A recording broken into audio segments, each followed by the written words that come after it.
अस्सलाम वालेकुम dear students. तो बेटा आज हम AITS फेज सेकंड में टेस्ट नंबर 4 आज हम बेटा डिस्कस करने वाले हैं, जिसमें हमारा सिलेबस जो था इलेक्ट्रोकेमिस्ट्री एंड सॉल्यूशन चैप्टर था।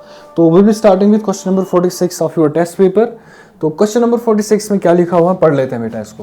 विच are the following statements is not correct. इनमें से कौन सा स्टेटमेंट है जो गलत स्टेटमेंट लिखा हुआ है। तो पहला स्टेटमेंट जो लिखा है वो लिखा है 5% aqueous solution of NaCl and KCl are said to be equimolar. अब जरा इसको समझिए, 5% एक्वस सोल्यूशन है NaCl का और किसका, KCl का। ये क्वेश्चन कह रहा है कि ये दोनों आपस में इक्विमोलर है। इज इट पॉसिबल कि इक्विमोलर होंगे? सर ये इक्विमोलर नहीं हो सकता है। रीजन क्या है सर? 5% तो दोनों है, लेकिन जब हम मोलैरिटी निकालेंगे तो हमें इनके मोलर मास की जरूरत पड़ेगी। क्या इनका मोलर मास सेम है या मोलर मास डिफरेंट है? सर इनके मोलर मास में डिफरेंस है। अगर मोलर मास में डिफरेंस का मतलब ये इक्विमोलर नहीं हो सकते। हमें क्वेश्चन में पूछा था इज नॉट करेक्ट, पहला ही ऑप्शन करेक्ट ऑप्शन नहीं है। असर्शन रीजन दिया है, if decimolar solution of sodium chloride का डिसिमोलर सॉल्यूशन दिया है, which means it's molarity 0.1 molar. Boil is that, ये किस टेम्परेचर पे बॉयल हो रहा है? 101.2 degree centigrade. Then decimolar solution of किसका? Calcium chloride. ये वाला स्पीशीज जो दिया था ये दिया था बेटा NaCl, और दूसरा स्पीशीज जो हमें दिया है वो दिया है कैल्शियम क्लोराइड। ये स्पीशीज दिया है, तो स्पीशीज दोनों सेम ही नहीं है। इसका जो n वैल्यू निकलेगा बेटा, n वैल्यू इसका 2 होगा और इसका जो n वैल्यू होगा दैट्स इक्वल टू 3। उसके बाद क्या लिखा है? Will also boil at the same temperature. क्या इन दोनों का जो अगर सेम मोलैरिटी वाला सॉल्यूशन होगा क्या वो सेम टेम्परेचर पे बॉयल होंगे? Answer is no. सर अगर इनके n वैल्यू सेम होते तो इनका बॉइलिंग टेम्परेचर भी दोनों का सेम होता, अगर वो इक्विमोलर है। अभी इक्विमोलर तो है लेकिन इनके n वैल्यूज डिफरेंट है, दैट्स व्हाई इनकी जो बॉइलिंग पॉइंट्स होंगे वो क्या होंगे? वो डिफरेंट होंगे। इसका मतलब असर्शन जो दिया है वो गलत दिया है। उसके बाद रीजन क्या लिखा है? For same molar concentration of aqueous solutions of electrolytes the elevation in boiling point may not be same। अगर आप सेम मोलर कॉन्सेंट्रेशन के सॉल्यूशंस बनाओगे aqueous solutions of electrolytes, उनकी जो elevation in boiling points होंगे वो सेम नहीं होंगे, may not be same। और ये बात सही है। क्यों? elevation in boiling point जब आप निकालते हैं तो हम निकालते हैं बेटा del TB, वो किसके बराबर आएगा? I into KB into M। अगर हम सेम इलेक्ट्रोलाइट का एक्वस सॉल्यूशन ऑफ इलेक्ट्रोलाइट्स बनाएंगे और मोलर कॉन्सेंट्रेशन सेम रखेंगे, जो सॉल्वेंट होगा वो अगर डिफरेंट होगा उसकी वजह से एलिवेशन बॉइलिंग पॉइंट क्या होगा? वो डिफरेंट होगा। इसका मतलब ये वाला स्टेटमेंट जो लिखा है बेटा, ये स्टेटमेंट गलत लिखा हुआ है। For same molar concentration of aqueous solution of electrolytes the elevation in boiling points may not be same. ये स्टेटमेंट बेटा सही है। तो असर्शन जो है वो ट्रू है और रीजन जो है वो फॉल्स है। If assertion is true and reason is false, third option. A certain substance A tetramerises in water to the extent of 80%. Solution of 2.5 gram of A in 100 gram of water lowers the freezing point by 0.3 degree. Then molar mass of A is। एक substance A है जो solution में क्या हो रहा है? टेट्रामराइज हो रहा है। तो अगर सोल्यूशन टेट्रामराइज हो रहा है इसका मतलब एसोसिएशन हो रहा है टू द एक्सटेंट ऑफ 80%। तो अगर टू द एक्सटेंट ऑफ 80% निकल रहा है, उसके बाद लिखा है कि हमने 2.5 ग्राम ऑफ इस सबस्टेंस A के हमने डिसॉल्व किया इन 100 ग्राम ऑफ वाटर, उसकी वजह से फ्रीजिंग पॉइंट डिक्रीज हो गया by 0.3 degree centigrade. Then molar mass of A कितना होगा? A का मोलर मास उस टाइम पे कितना होगा? ध्यान समझो बेटा क्या, अगर ये टेट्रामराइज हो रहा है, इसका डिग्री ऑफ एसोसिएशन जो है वो 80 डिग्री। तो अगर डिग्री ऑफ एसोसिएशन 80 है तो हम लिखेंगे alpha is equal in case of association. आपको पता होना चाहिए कि जो डिग्री ऑफ एसोसिएशन है वो कैसे निकालते हैं। Degree of association alpha is equal to I-1 upon 1/n-1 1/n-1, ये होगा डिग्री ऑफ एसोसिएशन। तो अल्फा का वैल्यू कितना है? 80% दिया अल्फा परसेंट, तो alpha would be equal to 0.8 is equal to, यहाँ पे लिखेंगे हम I-1 डिवाइड पर करेंगे 1/n का वैल्यू कितना होगा? 4 होगा, क्योंकि टेट्रामराइज हो रहा है। 1/4-1, यहां से I को सॉल्व करेंगे तो I का वैल्यू आएगा बेटा 0.4। तो यहां से आप I निकालोगे it is 0.4 which is less then 1। इसका मतलब है कि यहां पे एसोसिएशन हो रहा है, तो I का वैल्यू आपने निकाला। अब हमें क्या चाहिए sir? Molar mass of A। Molar mass of कैसे निकालेंगे हम? Del TF is equal to I into KF into करेंगे बेटा मोलैरिटी। मोलैरिटी कैसे आप एक्सप्रेशन यूज करते हैं सर? WB डिवाइड क्या करेंगे? MB इंटू कर लेंगे 1000 divide by mass of solvent in grams WA। अब आप देखिए डेल TF का वैल्यू कितना दिया? 0.3। I का वैल्यू कितना बेटा? 0.4। KF ऑफ वाटर कितना होता है? 1.86 के बराबर। KF ऑफ वाटर इज 1.86, जबान याद रखेंगे। WB कितना दिया? मास ऑफ सबस्टेंस से 2.5 ग्राम, इसका मोलर मास आपको निकालना है, इंटू करोगे आप बेटा 1000 divide by mass of solvent कितना दिया, 100 ग्राम्स दिया है। अब यहां से एमबी को सॉल्व करेंगे, जो एमबी का वैल्यू आएगा बेटा, MB value would be equal to 62। Solve करके जब आंसर निकालेंगे आप, आंसर वुड बी 62। तो अकॉर्डिंग टू ऑप्शन हमारा जो आंसर बनेगा वो बनेगा फोर्थ ऑप्शन। पहले इसमें आई निकालना था, वेंटा फैक्टर निकाल दिया, उसको इक्वेशन में यूज किया, उससे आपने मोलर मास निकाला, फिर नॉर्मल जैसे निकालते हैं वैसे आप निकालेंगे molar mass. Consider 0.1 molar solution of 2 solutes. आपको of 2 solutes X and Y, आपको 0.1 मोलर सोल्यूशंस लेने हैं 2 सोल्यूट्स के, मतलब 2 सोल्यूशंस है हमारे पास, आगे देखेंगे क्या होगा बेटा। एक्स भी एक सोल्यूट है और वाई भी एक सोल्यूट है। The solute X behaves as a univalent electrolyte. जो सोल्यूट एक्स है वो यूनिवैलेंट इलेक्ट्रोलाइट बिहेव कर रहा है। यूनिवैलेंट इलेक्ट्रोलाइट का मतलब है इसका एन वैल्यू जो होगा वो 1 होगा, इट्स अ नॉन इलेक्ट्रोलाइट है। While as solute Y dimerises in solution. जो सोल्यूट वाई है वो सॉल्यूशन में डाइमराइज हो रहा है। जो सोल्यूट एक्स है ना वो डिसोशिएट हो रहा है ना एसोशिएट हो रहा है, लेकिन जो सोल्यूट वाई है वो डाइमराइज हो रहा है। तो ज्यादा पार्टिकल किसमें होंगे, क्योंकि मोलैरिटी तो दोनों की सेम है, तो जो एक्स का सोल्यूशन होगा उसमें पार्टिकल ज्यादा होंगे, जो वाई के सोल्यूशन होगा उसमें नंबर ऑफ पार्टिकल्स कम होंगे बिकॉज ऑफ एसोसिएशन, क्योंकि वो डाइमराइज हो रहा है। Which are the following statements are correct regarding these solutions. इनमें कौन कौन सा स्टेटमेंट करेक्ट होगा। The boiling point of the solution X will be higher than that of Y. बिल्कुल सही है सर, ऐसा क्यों होगा, क्योंकि एक्स में जो नंबर ऑफ पार्टिकल होंगे वो ज्यादा होंगे, वाई डाइमराइज हो रहा है वहां पार्टिकल कम होंगे, जिसमें जितने पार्टिकल्स ज्यादा होंगे उसका बॉइलिंग पॉइंट उतना ज्यादा होगा। तो boiling point of solution X ज्यादा होगा देन वाई, बिल्कुल सही है। The osmotic pressure of solution Y will be lower than that of X. Solution Y का ऑस्मोटिक प्रेशर कम होगा देन एक्स, ये बात भी बिल्कुल सही है। क्यों, ऑस्मोटिक प्रेशर भी डिपेंड करता है on the number of particles of solute. Y वाले सॉल्यूशन में नंबर ऑफ पार्टिकल कम होंगे, एक्स वाले में ज्यादा होंगे, तो ऑस्मोटिक प्रेशर क्या होगा, ऑस्मोटिक प्रेशर एक्स में ज्यादा होगा, वाई में कम होगा। The osmotic pressure of solution of Y will be lower than that of X, ये बात भी सही लिखी है। नेक्स्ट पॉइंट पढ़िए, the freezing point of the solution of X. X का जो फ्रीजिंग पॉइंट होगा will be lower than that of Y. जो एक्स का फ्रीजिंग पॉइंट होगा वो कम होगा देन किसके, वाई। जरा बेटा इस बात को समझिए आप, कंफ्यूजन ही करेगा। अगर आपके पास एक्स एंड वाई है, एक्स एंड वाई, इसका सोल्यूशन भी है, इसका सोल्यूशन भी है, इससे मान लो पार्टिकल्स का नंबर ज्यादा है, पार्टिकल का नंबर 50 है, इससे पार्टिकल्स का नंबर कम है, मान लो 30 है, कम है। अब आप देखिए बेटा, यहां पे जो डिप्रेशन इन फ्रीजिंग पॉइंट होगा वो ज्यादा होगा, इसका मतलब इसका जो फ्रीजिंग पॉइंट होगा वो इन दो के कंपैरिजन में लेस होगा। यहां पे क्या होगा, यहां पे डिप्रेशन इन फ्रीजिंग पॉइंट जो होगा वो उतना ज्यादा नहीं होगा, इसका मतलब इसका फ्रीजिंग पॉइंट जो होगा वो ज्यादा होगा देन ए। तो क्या लिखा statement, the freezing point of the solution X का जो फ्रीजिंग पॉइंट होगा will be lower than that of Y, इसका फ्रीजिंग पॉइंट कम होगा than the solution of Y. ये बात भी बिल्कुल सही लिखे है, तो थर्ड वाला स्टेटमेंट जो है वो भी करेक्ट है। The relative lowering of vapor pressure of both the solutions will be same। क्या relative lowering of vapor pressure दोनों solutions का same होगा, बिल्कुल नहीं। क्यों, relative lowering of vapor pressure is also a colligative property, वो भी किस पे डिपेंड करेगा, on the number of particles। x वाले solution में पार्टिकल ज्यादा होंगे, y में कम होंगे, तो x का जो relative lowering of vapor pressure होगा वो ज्यादा होगा, y का जो relative lowering of vapor pressure होगा वो कम होगा, तो इनका जो relative lowering of vapor pressure होगा वो सेम नहीं होगा। तो इसमें क्या ढूंढना था हमें बेटा, करेक्ट रिगार्डिंग दीज सॉल्यूशंस। ए भी करेक्ट है, बी भी करेक्ट है, सी भी करेक्ट है, तो इसका जो ऑप्शन बनेगा वो फर्स्ट ऑप्शन बनेगा। If C2H5OH and water is an example of non-ideal solution, ये वाला एक नॉन आइडियल सोल्यूशन है, ये दिखाते हैं बेटा पॉजिटिव डिविएशन, हमें पता ही है कि ये पॉजिटिव डिविएशन दिखाएगा।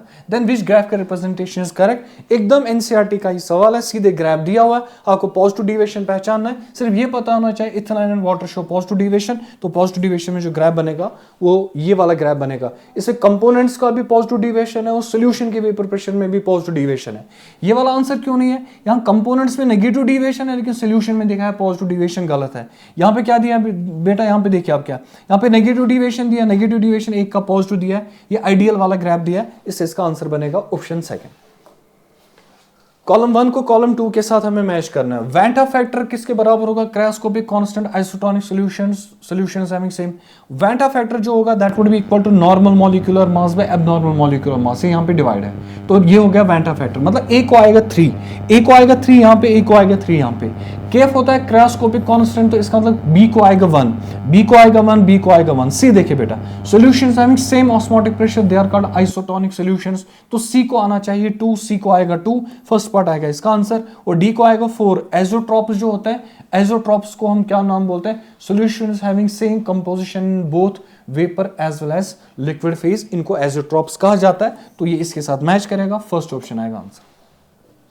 Assertion reason, for the cell reaction, आपको सेल रिएक्शन दिया हुआ है, डैनियल सेल आपको दिया है बेटा, ये डैनियल सेल का रिएक्शन आपको दिया हुआ है। अब इसमें क्या लिखा है, एट द इक्विलिब्रियम, जब इक्विलिब्रियम आएगा, इक्विलिब्रियम के समय जब भी गैल्वेनिक सेल में इक्विलिब्रियम आएगा, cell potential drops to zero, उस टाइम पे सेल फंक्शन करना स्टॉप करेगा, सेल पोटेंशियल इज जीरो। तो वही लिखा है, voltmeter gives zero reading, cell potential is zero, ये बात सही लिखी है। अब उसके बाद रीजन लिखा है, at the equilibrium there is no change in the concentration of Cu+2 and Zn+2 ions. ये बात भी सही है, जब सेल पोटेंशियल ही स्टॉप हो गया, सेल पोटेंशियल जीरो हो गया, इसका मतलब सेल रिएक्शन रुक गया। सेल रिएक्शन जब रुकेगा ना, उसके बाद ना तो Zn+2 में कोई चेंज आएगा कॉन्सेंट्रेशन में, ना ही Cu+2 में। इसका मतलब इनके कॉन्सेंट्रेशन चेंज ही नहीं हो रहा है, तो वो जो वोल्टमीटर में रीडिंग आएगी वो कितना आएगी, जीरो। इसका मतलब असर्शन रीजन दोनों करेक्ट है, और reason is the correct explanation of assertion. Column 1 को कॉलम 2 के साथ बेटा आपको मैच करना है, बस सिंपल में देखिए बेटा, n-हेक्सेन प्लस n-हेप्टेन जो होते हैं ये एक आइडियल सॉल्यूशन बनाते हैं। और आइडियल सॉल्यूशन के लिए क्या करेक्ट है बेटा, आइडियल सॉल्यूशन जो होता है, आइडियल सॉल्यूशन बेटा यहां से देखते हैं, can be separated by fractional distillation, maximum boiling azeotrope तो नहीं होगा, मिनिमम बॉइलिंग एज़ोट्रॉप तो नहीं होगा, can not be separated by fractional distillation, ये एज़ोट्रॉप्स में काम आएगा। इसका मतलब ए को जो आंसर आना चाहिए वो पी आना चाहिए।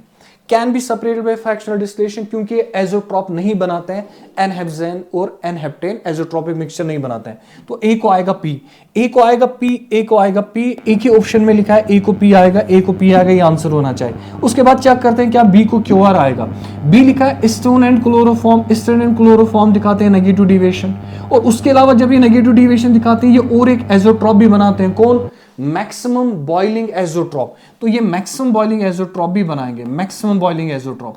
अब अगर नेगेटिव डिविएशन दिखा रहे हैं बेटा, नेगेटिव डिविएशन आप देखिए, मैक्सिमम बॉइलिंग एज़ोट्रॉप, यहां पे लिखा है मिनिमम बॉइलिंग एज़ोट्रॉप, जो बी है ना बेटा acetone and chloroform, they form maximum boiling azeotrope, तो maximum boiling azeotrope is Q, तो बी को आएगा क्यू। उसके बाद अब बी को देखिए बेटा, अगर ये एज़ोट्रॉप है तो इनके कंपोनेंट जो होंगे उनको हम कंप्लीटली सेपरेट नहीं कर सकते हैं, किस मेथड से, can not be separated by fractional distillation, तो इसको जो आंसर आना चाहिए वो आर भी आना चाहिए, which means option 1 must be the correct answer. Likewise C को पी आएगा, क्लोरोबेंजीन है, ब्रोमोबेंजीन, अगेन ये आइडियल है, ये आइडियल है, आइडियल को पी आएगा। इथेनॉल प्लस वाटर, अभी मैं बता ही रहा था बेटा कि ये दोनों जो दिखाते हैं पॉजिटिव डिविएशन, पॉजिटिव डिविएशन में कौन सा बनता है बेटा, मिनिमम बॉइलिंग एज़ोट्रॉप बनेगा, मिनिमम बॉइलिंग एज़ोट्रॉप, एक तो मिनिमम बॉइलिंग एज़ोट्रॉप बनेगा, और अगर एज़ोट्रॉप बन गया तो इसके कंपोनेंट्स को आप अलग अलग नहीं कर सकते हैं by fractional distillation. A solution of A and B has equal moles of A and B. Solution में दोनों है, A और B के मोल्स बराबर है, इसका मतलब इसका मोल फ्रैक्शन होगा काई होगा 1/2, और इसका भी जो मोल फ्रैक्शन होगा काई वो भी किसके बराबर होगा, 1/2 के बराबर। इसके बाद लिखा है if vapour pressure of solution is 270 mm of Hg, vapour pressure of solution जो निकल रहा है वो कितना लिख रहा है, 270 mm of Hg, then which of the following is incorrect. तब इनमें से आप बताओ इनकरेक्ट ऑप्शन कौन सा है, इनकरेक्ट वाला ऑप्शन, ध्यान से सुनना बेटा।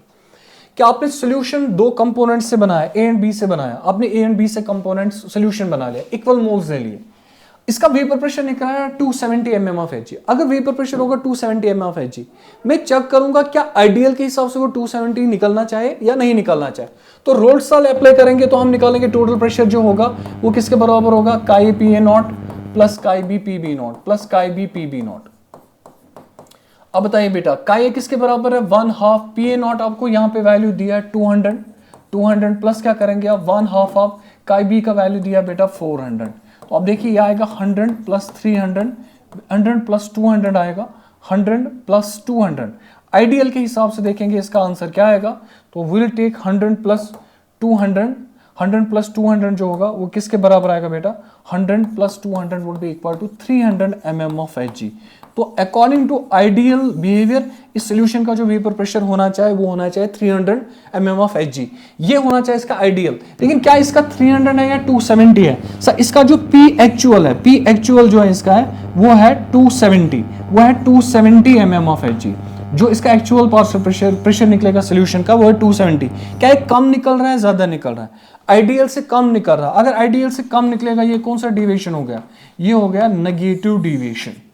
अगर ये नेगेटिव डिविएशन हो रहा है तो तब इसका जो डेल एच होगा, डेल एच क्या वो लेस देन 0 होगा या ग्रेटर देन 0 होगा, del H is less than 0, which mean जो डेल एच होगा इसका वो नेगेटिव होगा। सर डेल एच क्यों नेगेटिव होगा, क्योंकि सॉल्यूशन का जो नेट वेपर प्रेशर है वो आइडियल के कंपैरिजन में कम निकल रहा है, अगर कम निकल रहा है तो सोल्यूशन नेगेटिव डेविएशन दिखा रहा है, तो तब आपको क्या बताना है, इसका डेल एच जो होगा वो नेगेटिव होगा। अब ऑप्शन से देखिए बेटा, अगर इसका डेल एच नेगेटिव है, हमें पूछा है then which of the following is incorrect, correct नहीं पूछा है, तो del H less than zero नहीं होगा, del H greater than zero possible नहीं है, ये वाला स्टेटमेंट जो लिखा है ये गलत है। अब आप ध्यान से समझिए, मैं और एक बात इसमें ऐड करूंगा, शायद वो आपके दिमाग में नहीं होगी। इसका del H less than zero ये करेक्ट है, क्योंकि हमें आंसर सही लग रहा है। जब भी कोई सोल्यूशन बनेगा, formation of solution is always spontaneous, उसमें डेल जी का साइन ऑलवेज नेगेटिव होता है, less than zero, del G is less than zero, चाहे सोल्यूशन में डिविएशन हो या सोल्यूशन में डिविएशन नहीं हो, सोल्यूशन आइडियल हो, जैसा भी सोल्यूशन होगा, del G is always negative, less than zero. और कोई भी सोल्यूशन जब बनता है, it's always entropy driven, entropy इसको फेवर करता है। हर एक सोल्यूशन के लिए जो डेल एस होता है, change in entropy is always positive, it's greater than zero. तो सोल्यूशन आइडियल हो नॉन आइडियल हो, डेल एस का value always greater than zero होगा और डेल जी होगा लेस देन जीरो। ये दो तो करेक्ट है ही, ये वाला भी करेक्ट है, but this one is the incorrect answer. What is del g for the following reaction? ये आपको रिएक्शन दिया, इसका आपको क्या पूछा है बेटा, del g का वैल्यू पूछा है। तो del g का फॉर्मूला कैसे निकालेंगे, पहले हम रिएक्शन देख लेंगे बेटा। del g का वैल्यू जो होगा, del g is equal to, del g किसके बराबर होगा, minus N F E naught cell, minus N F E naught cell, वही होगा बराबर। तो हमें क्या चाहिए, एन वैल्यू। जरा इसका एन वैल्यू देखें, सर 2 इलेक्ट्रॉन लूज हो रहे हैं, 2 इलेक्ट्रॉन गेन हो रहे हैं, तो एन का वैल्यू 2 आएगा। फैराडे का वैल्यू लिखेंगे तो 96500। हमें क्या चाहिए, ई नॉट सेल चाहिए। ई नॉट सेल किसके बराबर होगा, E naught cathode minus E naught anode. Sir इसमें कैथोड कौन होगा, इसका एसआरपी ज्यादा है तो कैथोड होगा, इसका एसआरपी कम है तो एनोड होगा। तो आएगा 0.8 minus 0.34 which is equal to 0.36, तो आएगा 0.46 आएगा, 0.46। इसको सॉल्व करेंगे आप बेटा, वो आएगा -89 kilo joules, -89 kilo joule should be the answer. Simple है, फॉर्मूला बेस से सवाल है, -89 किलो जूल इसका आंसर आएगा। क्वेश्चन नंबर 56 पढ़े। According to Henry's law, the solubility of gas in a given volume of liquid increase with increase in, gas की solubility जो होगी वो लिक्विड में बढ़ेगी with increase in pressure. Simple एक स्टेटमेंट बेसिस सवाल है, तो प्रेशर बढ़ाने से जो गैस की सॉल्युबिलिटी होगी वो लिक्विड के अंदर बढ़ जाएगी, तो ये आएगा इसका answer. The mass of glucose that should be dissolved in 50 gram of water in order to produce the same lowering of vapor pressure as is produced by 1 gram of urea in the same quantity of water। देखिए बेटा, हमें कितना mass of glucose add करना पड़ेगा, किसमें, 50 gram of water में। मतलब glucose का कितना मास देना पड़ेगा जो वाटर के 50 ग्राम में हम ऐड करेंगे in order to produce same lowering of vapour pressure. मतलब दोनों सॉल्यूशंस में जो relative lowering of vapour pressure है दैट वुड बी सेम। अगर वो सेम होगा as is produced by 1 gram of urea, जब आप 1 gram of urea भी डिसॉल्व करोगे in the same quantity which means 50 gram of water, तो मैं इसको ऐसे समझूंगा बेटा, ऐसे समझिए आप। Sir relative lowering of vapour pressure बताइए बेटा, RLVP जो होता है क्या वो डायरेक्टली प्रोपोर्शनल होता है या बराबर होता है, that's equal to I into chi B, I into chi B के बराबर होगा। अब एक समझते हैं इसमें ग्लूकोज दूसरा है यूरिया, दोनों का I वैल्यू जो होगा 1, तो relative lowering of vapour pressure भी बराबर होगा। अगर आपके पास दो सॉल्यूशंस है, दोनों सॉल्यूशंस का आपको क्या दिया, आई वैल्यू सेम है, relative lowering of vapour pressure same है, इसका मतलब उनके मोल फ्रैक्शंस भी क्या होने चाहिए, दे शुड बी सेम। तो इसका मतलब है जो मोल फ्रैक्शन ऑफ ग्लूकोज होगा that should be equal to the mole fraction of urea solution. Mole fraction of glucose जो होगा that would be equal to the mole fraction of urea, that's possible only when moles of glucose is equal to the moles of urea. Moles of glucose कैसे निकालेंगे, W/M, glucose का molar mass कितना है 180, तो यहां निकलेंगे 1 divide by 60, urea का molar mass 60 होता है। तो अब देखिए बेटा, मैं W निकालूंगा, W is equal to 180/60, 180/60 would be equal to how many grams, 3 grams आएगा आपका आंसर जो ऑप्शन में लिखा हुआ है। तो आपका आंसर जो आएगा दैट्स 3 ग्राम। तभी इनका जो relative lowering of vapour pressure होगा और लॉवरिंग ऑफ वेपर प्रेशर जो होगा that would be same for both the solutions. चलिए कंसीडर द फॉलोइंग सॉल्यूशंस। हमें क्या सॉल्यूशन दिया, 1 molar aqueous solution of sucrose, sucrose solution का 1 मोलर सॉल्यूशन दिया, 1 मोलर सॉल्यूशन। सक्रोज जो होता है वो नॉन इलेक्ट्रोलाइट होता है, डिसोशिएट नहीं होता, उसका एन वैल्यू 1 होता है, तो जो मोलैरिटी है ना वही निकलेगी, सारे आयन को मिला के molarity 1 molar. 0.5 molar aqueous solution of KCl। अब यहां पे दिया बेटा KCl, KCl का एन वैल्यू 2 होता है, तो मैं इसका एन वैल्यू 2 लिखूंगा, इनटू करूंगा इसकी मोलैरिटी कितनी है 0.5, वो भी आएगा बेटा 1 मोलर। अब देखिए थर्ड वाला solution, 2 molar aqueous solution of calcium chloride. इसका जो एन वैल्यू है वो 3 है, क्योंकि 2 क्लोराइड और 1 कैल्शियम आयन है, तो इसका एन वैल्यू 3 है। मैं लिखूंगा 3 इंटू 2 मोलर, वो किसके बराबर आएगा, दैट्स इक्वल टू 6 मोलर। जरा इस वाले सॉल्यूशन का देखिए बेटा, 0.25 इसकी मोलैरिटी और उसका एन वैल्यू देखिए, NH4 3 और फॉस्फेट 1 हो गए 4 इंटू कितना होगा बेटा 0.25 दैट्स इक्वल टू 1 मोलर। तो ये जो आपने किया ना बेटा यहां पे multiplication concentration multiplied by n value, आपने एक्चुअल सॉल्यूशन का कॉन्सेंट्रेशन निकाल दिया कि आयन वायन मिला के सब कितना कॉन्सेंट्रेशन। अब देखिए इसकी मोलैरिटी निकलेगी 1 मोलर पूरे आयन्स मिला के, इसमें तो आयन है नहीं खैर, तो इसमें आयन है 1 मोलर, ये भी 1 मोलर, लेकिन बीच वाला सॉल्यूशन है 6 मोलर। तो इसमें अगर मैं आपको पूछूंगा अकॉर्डिंग टू ऑप्शन जो लिखा हाइपर हाइपोटोनिक आइसोटोनिक, इनमें से हाइपोटोनिक सॉल्यूशन कौन होगा? इनमें से जो ऑप्शन नंबर 3 में लिखा यह हाइपोटोनिक सॉल्यूशन होगा, इसके कंपैरिजन में भी, इसके कंपैरिजन में भी, इसके कंपैरिजन में। ये चारों आपस में आइसोटोनिक सॉल्यूशंस नहीं होंगे। इनमें से जो पहला, दूसरा और फोर्थ ऑप्शन है वो हाइपोटोनिक है as compare to third one which is hypertonic. अब आप ऑप्शन देखिए, ऑल आर हाइपोटोनिक गलत ऑप्शन, ऑल आर आइसोटोनिक गलत option. Third is hypertonic with respect to 1, 2 and 4, third is hypertonic सही है। Fourth is hypotonic with respect to, fourth is hypotonic with respect to 1, 2 and 3, ये भी गलत है, तो ये गलत ऑप्शन है। इसका करेक्ट आंसर बनेगा ऑप्शन सेकंड। देखिए बेटा क्या, the vapour pressure of water at 20 degree centigrade is this. Water का वेपर प्रेशर इतना दिया है 17.54 mm of Hg। What will the vapour pressure of the water in the appellate shown. ये जो एपरेट्स आपको दिया है इसमें कितना होगा वाटर का vapour pressure after the piston is loud. अगर हम इस पिस्टन को नीचे लाएंगे तो वाटर का वेपर प्रेशर कितना होगा, decreasing the volume of the gas above the liquid to half of its initial value. देखिए बेटा पहली बात आप याद रखेंगे, vapour pressure is an intensive property, it is an intensive property. आप वॉल्यूम इंक्रीज करो या डिक्रीज करो it has got no effect, आप प्रेशर बढ़ाया कम करो it has no effect. Vapour pressure is an intensive property, फिर इस इंटेंसिव प्रॉपर्टी ये था भी 17.54 और ये रहेगा भी 17.54। वेपर प्रेशर को जो चेंज आएगा वो सिर्फ टेम्परेचर से आएगा, प्रेशर या वॉल्यूम से चेंज नहीं आएगा, it only change with the change in temperature, तो इससे वेपर प्रेशर जो होगा वो कांस्टेंट रहेगा।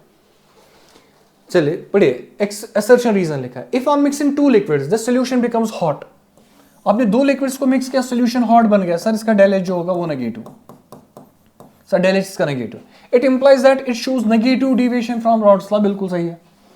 सॉल्यूशन गर्म हो गया मतलब एनर्जी रिलीज हो रही है, तो डेल एच नेगेटिव होगा, नेगेटिव डिविएशन दिखा रहा है। रीजन क्या, solution which show negative deviation, जो नेगेटिव डिविएशन दिखाते हैं और accompanied by decrease in volume, ये बात भी सही है, असर्शन भी सही है, रीजन भी सही है, क्योंकि जब डेल एच नेगेटिव होगा, नेगेटिव डिविएशन में there is a net decrease in the volume of the solution, क्योंकि सोल्यूट सॉल्वेंट इंटरेक्शन स्ट्रांग हो जाता है। तो ये तो आंसर सही है, आंसर तो सही, लेकिन ये आंसर असर्शन का आंसर नहीं है। Both are correct, but reason is not the correct explanation of assertion. Both assertion and reason are true, but reason is not the correct explanation of assertion. On the basis of given diagram, which are the following statements regarding the homogeneous solution of two volatile liquids are correct? जरा बेटे rods ला याद दिला दो, ये वाला pure component का करो यहां से यहां तक, ये वाला भी प्योर कंपोनेंट का करो और ये वाला सोल्यूशन का करो। E से F ये एक्चुअल में यहां पे पॉइंट है, it represents vapor pressure of one of the components, it represents vapor pressure of one of the components। E से G तक it represents vapor pressure of another component, E से लेके H तक it represents vapor pressure of solution। ये component का करो, ये भी कंपोनेंट का करो, लेकिन ये सोल्यूशन का करो। E से लेके F तक एक कंपोनेंट का वेपर प्रेशर, E से लेके G तक दूसरे कंपोनेंट का वेपर प्रेशर, E से लेके H तक पूरे सोल्यूशन का वेपर प्रेशर, A से लेके C तक एक कंपोनेंट का vapour pressure in pure state, B से लेके D तक एक कंपोनेंट का vapour pressure in pure state. अब जरा बेटा समझिए, अब आपको ऑप्शन है आपको बताना है इनमें से ठीक होना है। Plot AD and BC, AD और BC, जरा AD जाए, AD और BC show that Rod's law is obeyed for the solution in which B is a solvent and A is a solute, as well as for that in which A is solvent and B is solute। ये बात सही है। A और AD और BC ये दिखाते हैं कि जो कंपोनेंट्स होते हैं वो ओबे करते हैं रॉड्स लॉ, क्योंकि स्ट्रेट लाइन ग्राफ बन रहा है। अगर एक करोड़ बनता तो डेविएशन होता, तो ये बात सही है। फिर A सोल्यूट है या B सॉल्वेंट है उसे कोई फर्क नहीं पड़ेगा। प्लॉट CD shows, CD क्या दिखाता है? Plot CD shows that Dalton's law partial pressure is obeyed by the binary solution of components A and B, ये बात भी सही है। कंपोनेंट A का अपना वेपर प्रेशर होगा PA, कंपोनेंट B का अपना वेपर प्रेशर होगा PB, दोनों का मिला के जो वेपर प्रेशर होगा that would be sum of their partial pressures which is called Dalton's law partial pressures, और ये बात भी सही लिखिए। EF प्लस EG, EF को अगर हम ऐड करेंगे EG हमें आंसर आएगा EH, मतलब EF मींस एक कंपोनेंट का पार्शियल प्रेशर, Eg मीन्स दूसरे कंपोनेंट का पार्शियल प्रेशर, इनको सम करेंगे पूरे सोल्यूशन का वेपर प्रेशर आएगा which is equal to EH। तो ये बात जो लिखी है वो सही लिखी है। और उसके अलावा एंड ये वाला पार्ट तो इसका सही है, and AC and BD, AC क्या दिखाता है और BD क्या दिखाता है, vapour pressure in pure state. AC and BD correspond to the vapour pressure of the pure solvents A and B respectively. ये बात भी सही है, तीनों करेक्ट है, all of these is the answer. Study the following figure and choose the correct options, assuming complete dissociation of electrolyte। आप ये भी मान लो कंप्लीटली डिसोशिएट हो रहा है, ये भी कंप्लीट डिसोशिएट हो रहा है, आपको इनके बारे में बताना है आंसर क्या होगा। And I think this answer is about the osmosis and osmotic pressure. तो उसके लिए हम क्या करेंगे, नजर रखिए बेटा, जरा ये वाला सोल्यूशन देखिए बेटा, ये सोल्यूशन है अल्युमिनियम सल्फेट का, इसका एन वैल्यू कितना है सर, एन वैल्यू इसका 5 है, एन वैल्यू इसका 5 है। तो मैं इसका एन वैल्यू इसकी मोलैरिटी को मल्टीप्लाई करूंगा, एन वैल्यू 5 है, इंटू करूंगा 0.05 which is equal to 0.25 molar. तो सारे आयन्स वाइन्स मिला के इसका कॉन्सेंट्रेशन इतना है, सारे आयन्स मिला के। अगर मैं इस वाले सॉल्यूशन का एन वैल्यू ले लूंगा, magnesium chloride it's an value 3, मैं इसकी भी मोलैरिटी निकालूंगा तो एन को मल्टीप्लाई करूंगा, मोलैरिटी वो है 3 into 0.1 which is equal to 0.3 molar. तो ये ज्यादा कॉन्सेंट्रेटेड है, ये कम कॉन्सेंट्रेटेड है। वो वाला सोल्यूशन जो होगा वो बनेगा हाइपरटोनिक, ये बनेगा हाइपोटोनिक। सॉल्वेंट का जो मूवमेंट होगा वो होगा from less concentrated to more concentrated. अगर आप सोल्यूशन का मूवमेंट, सॉल्वेंट का मूवमेंट दिखाना चाहेंगे तो सॉल्वेंट का जो मूवमेंट होगा वो किस साइड से किस साइड होगा, वो इस वाले सोल्यूशन से इस साइड में हो जाएगा। अब हम ऑप्शन को पढ़ के आंसर समझ लेते हैं बेटा। ऑप्शन पढ़िए बेटा, there will be no net movement of any substance, ये ऑप्शन गलत है। There would be a movement, क्योंकि यहां दोनों साइड में कॉन्सेंट्रेशन ग्रेडियंट एग्जिस्ट कर रहा है, तो solvent will flow. Magnesium chloride will flow towards the aluminium sulphate solution. Magnesium chloride osmosis में सॉल्वेंट का मूवमेंट होता है, सॉल्यूट्स का मूवमेंट नहीं होता है, गलत लिखा है। Aluminium sulphate will flow towards the magnesium sulphate solution. Aluminium sulphate भी फ्लो नहीं होगा, ये भी गलत लिखा है, क्योंकि सॉल्वेंट फ्लो होगा, साल्ट्स फ्लो नहीं होंगे। The osmotic pressure of 0.1 molar magnesium chloride is higher than the osmotic pressure of 0.5 molar aluminium sulphate. ये बात सही है, क्योंकि यहां कॉन्सेंट्रेशन ज्यादा है, कॉन्सेंट्रेशन कम है। आपको ये पता है कि जो पाई होता है, pi is equal to ICRT, जितना कॉन्सेंट्रेशन ज्यादा उतना ऑस्मोटिक प्रेशर ज्यादा। इसका नेट कॉन्सेंट्रेशन ज्यादा है तो ऑस्मोटिक प्रेशर ज्यादा होगा, इसका नेट कॉन्सेंट्रेशन कम है तो इसका ऑस्मोटिक प्रेशर कम होगा। तो osmotic pressure of 0.1 molar magnesium chloride जो होगा वो क्या होगा बेटा, वो ज्यादा होगा देन पाई ऑफ दिस। तो इससे इसका जो करेक्ट आंसर बनेगा वो फोर्थ ऑप्शन बन जाए। In an industrial city, the pollution of sulfur dioxide in air has been reported to be 10 ppm by volume। तो ये pollution का level of contamination दिया है, it is 10 ppm by volume। Calculate the volume of SO2 per liter of air। आपको SO2 का volume निकालना है पर लीटर ऑफ एयर। कैसे निकालेंगे, नजर रखिए। कितना ppm है सर, ये तो 10 ppm है, 10 ppm, लेकिन बाय वॉल्यूम दिया, बाय वॉल्यूम। अगर 10 ppm बाय वॉल्यूम दिया, मुझे निकालना है वॉल्यूम ऑफ SO2 पर लीटर। अगर मुझे लिखा होता वॉल्यूम ऑफ SO2 पर 100 लीटर तो मैं परसेंटेज निकाल लेता। अब लिखा है पर लीटर मींस फ्रैक्शन निकालना है। जरा आप मुझे बताइए, क्या मैं ऐसे लिख सकता हूं volume of SO2 divide by volume of solution? आप मुझे इसका आंसर बताओ। अगर मैं इसको 100 से मल्टीप्लाई करता तो हमारा आंसर कितने में से निकलता, 100 में से, तो मैं निकालता परसेंटेज। मुझे आंसर कितने में चाहे, पर लीटर में से, तो इससे मैं अगर मैं 1 लीटर में से आंसर निकालूंगा, आपकी अंडरस्टैंडिंग के लिए मैं इसको 1 से मल्टीप्लाई करूंगा, तो आंसर क्या आएगा, वॉल्यूम ऑफ SO2 कितना है बेटा, वॉल्यूम ऑफ SO2 कितना है 10। वॉल्यूम ऑफ सॉल्यूशन कितना होगा, पार्ट्स पर मिलियन में वॉल्यूम ऑफ सॉल्यूशन होगा 10⁶, तो इसको मैं लीटर लिखूंगा, क्योंकि ये भी लीटर लेंगे, ये भी लीटर लेंगे, चलेगा। जरा बताओ बेटा 10 डिवाइड बाय 10/6 वो गया 10⁻⁻5 लीटर। हमें ऑप्शन मिलीलीटर्स में दिया है, वो बनेगा 10⁻⁻2 मिलीलीटर। ये बनेगा हमारा answer 10⁻⁻2 millilitre. This should be the answer. तो ये ऐसे सिंपल मेथड से आप सॉल्व करें। पढ़िए बेटा क्या स्टेटमेंट लिखा है, select the correct statement from the following. Raoult's law state is that vapour pressure of component over a solution is proportional to the mole fraction in liquid phase. बिल्कुल सही है। 2 sucrose solutions of same molarity prepared in different solvents had different freezing point diffraction। ये बिल्कुल सही है। देखो क्यों बेटा, 2 sucrose solutions of same molarity, molarity तो सेम लिखी है पर सॉल्वेंट क्या है बेटा, अलग अलग। सॉल्वेंट का अपना केएफ वैल्यू अलग अलग होगा। अगर केएफ वैल्यू अलग होगा तो उनका क्या होगा बेटा, इसमें क्या लिखा है, हैज सेम। नहीं ये बेटा तो गलत है। ये लिखा है prepared in different solvents have same value, ये गलत लिखा है क्योंकि सॉल्वेंट अलग अलग है, उनका के वैल्यू अलग अलग होगा, तो इससे जो डिप्रेशन फ्रीजिंग पॉइंट होगा वो डिफरेंट होगा। If boiling point of two liquids A and B are 65 and 80, इसका बॉइलिंग पॉइंट कम है, इसका बॉइलिंग पॉइंट ज्यादा है, ये मोर वोलाटाइल होगा, ये लेस वोलाटाइल होगा। Then liquid A is less volatile, liquid A is more volatile, ये गलत statement. Osmotic pressure method is particularly useful for determination of molar mass of biomolecules. याद रखना टेक्स्ट बुक में लिखा है पॉलीमर्स एंड बायोमोलिक्यूल्स। लास्ट वाला पढ़ेंगे, due to increase in solubility of gases with increase of temperature, ये गलत statement है। सॉल्युबिलिटी गैस की नहीं बढ़ती है इंक्रीज इन टेम्परेचर से, डिक्रीज इन टेम्परेचर से बढ़ती है।